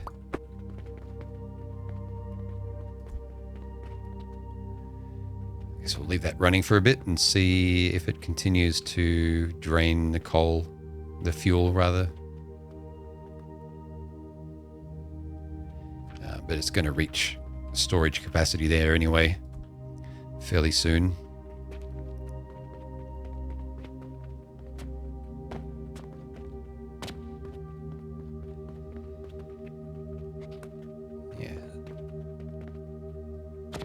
That might be the first thing that we start locating this new shelving setup over to around maybe around here or something.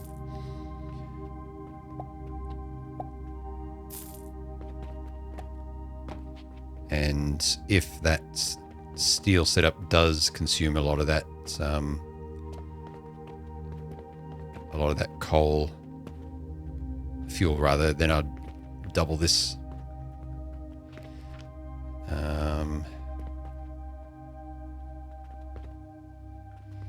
Now I'm wondering if this is actually outputting a full line.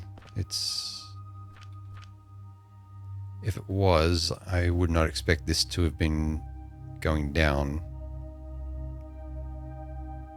Oh no, I took a couple out of there, didn't I? No, this is 60 a minute. It's 5, 10, 15, yeah, 30, 60. 10 into those. Yeah. Yep, that's a full 60.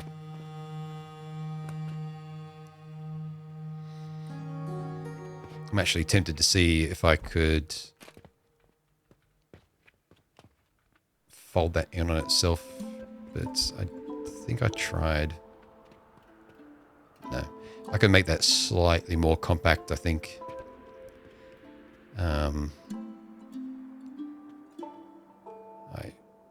putting those purchasing portals on top of there, and yeah, but anyway, doesn't really matter.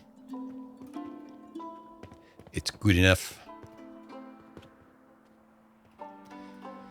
So yeah, if I need to double that and add another line, it would be just a case of throwing it into there,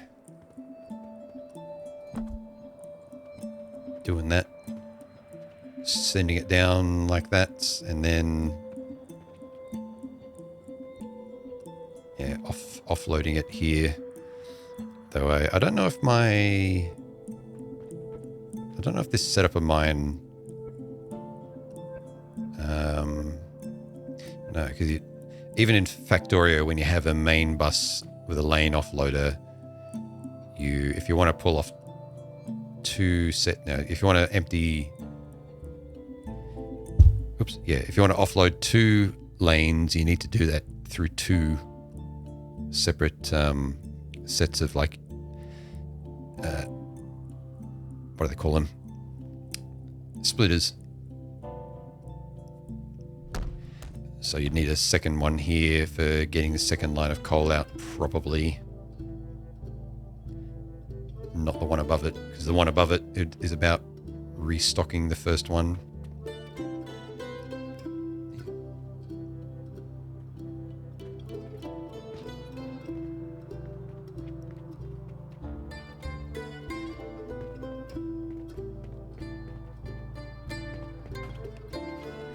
Need a bit of lighting in there, I think.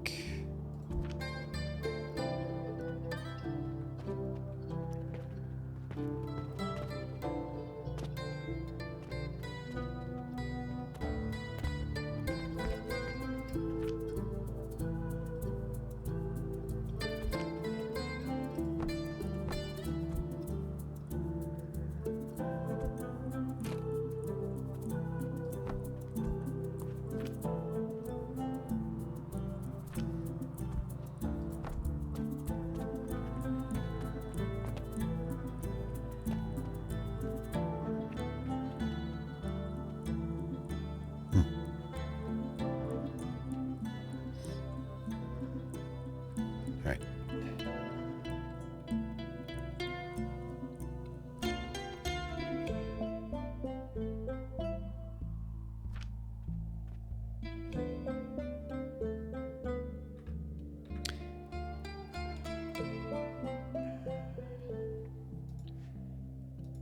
Bear with me for a couple of minutes. It's a bit late. There we go. Should have stopped about 10-15 minutes ago.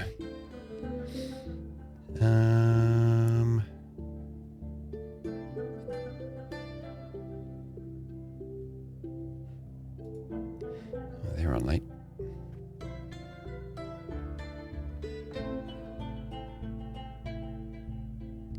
Let's see.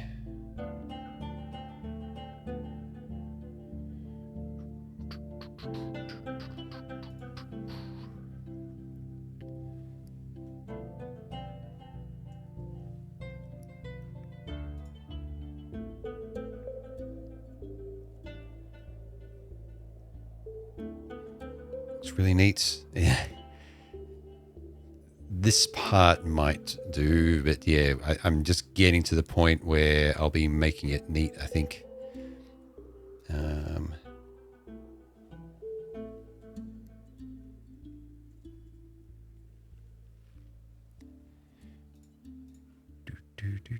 Do.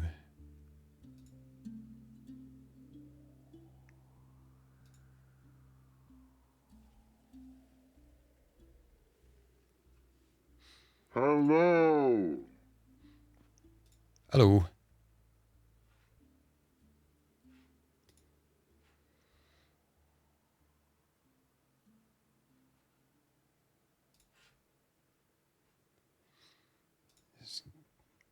Bear with me.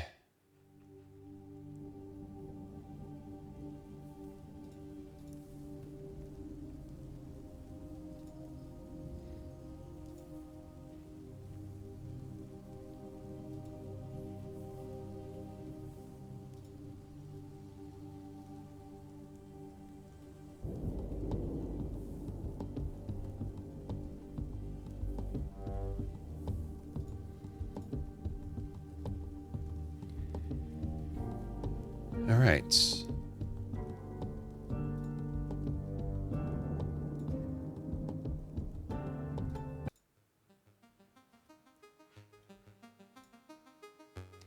Time to call it a night for me.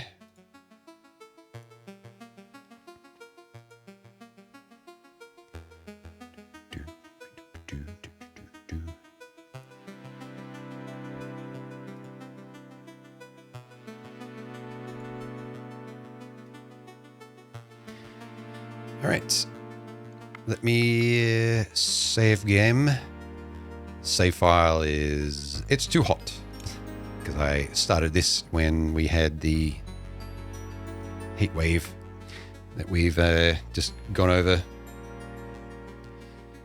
Yeah, that is not at all a valid color option.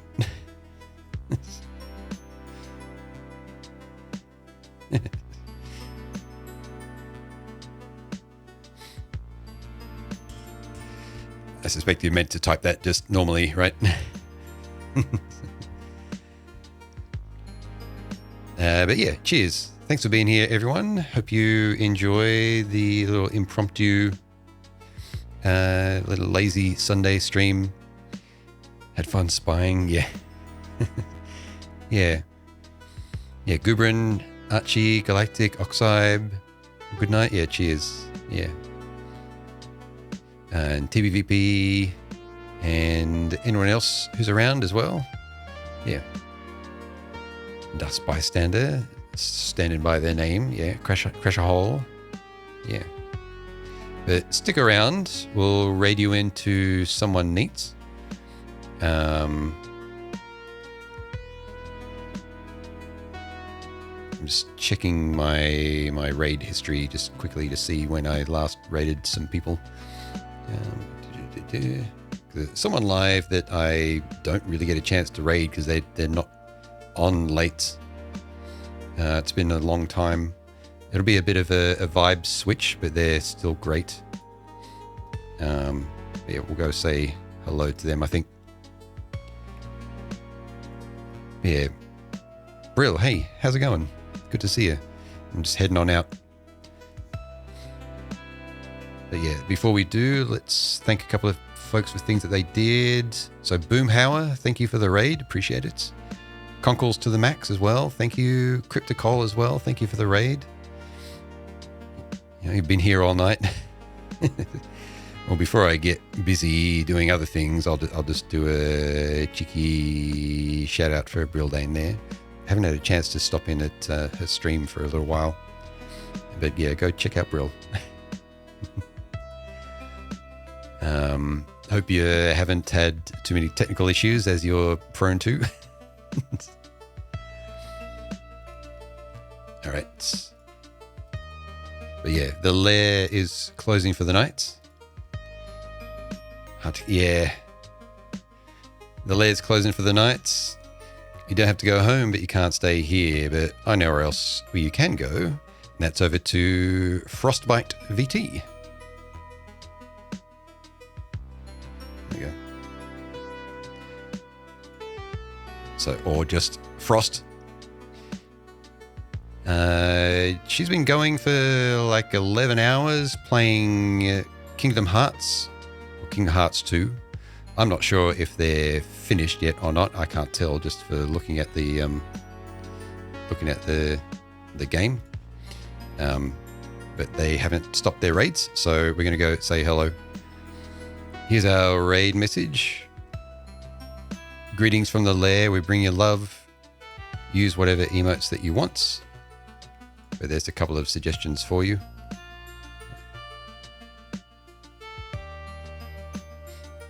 I suspect they might be looking around for a raid target, so, but I don't know. I guess we'll see when we get over there. I'm going to make you her problem because I got to go. Next stream from me, I'm not sure when. I've just streamed like, what, 3 or 4 days in a row now. So yeah. It might be a few days until I stream again, but I don't know. I might get a bug. I might get the bug from this game tomorrow or something. All right. Well, take care. Say hello to Frost, and I'll see you around.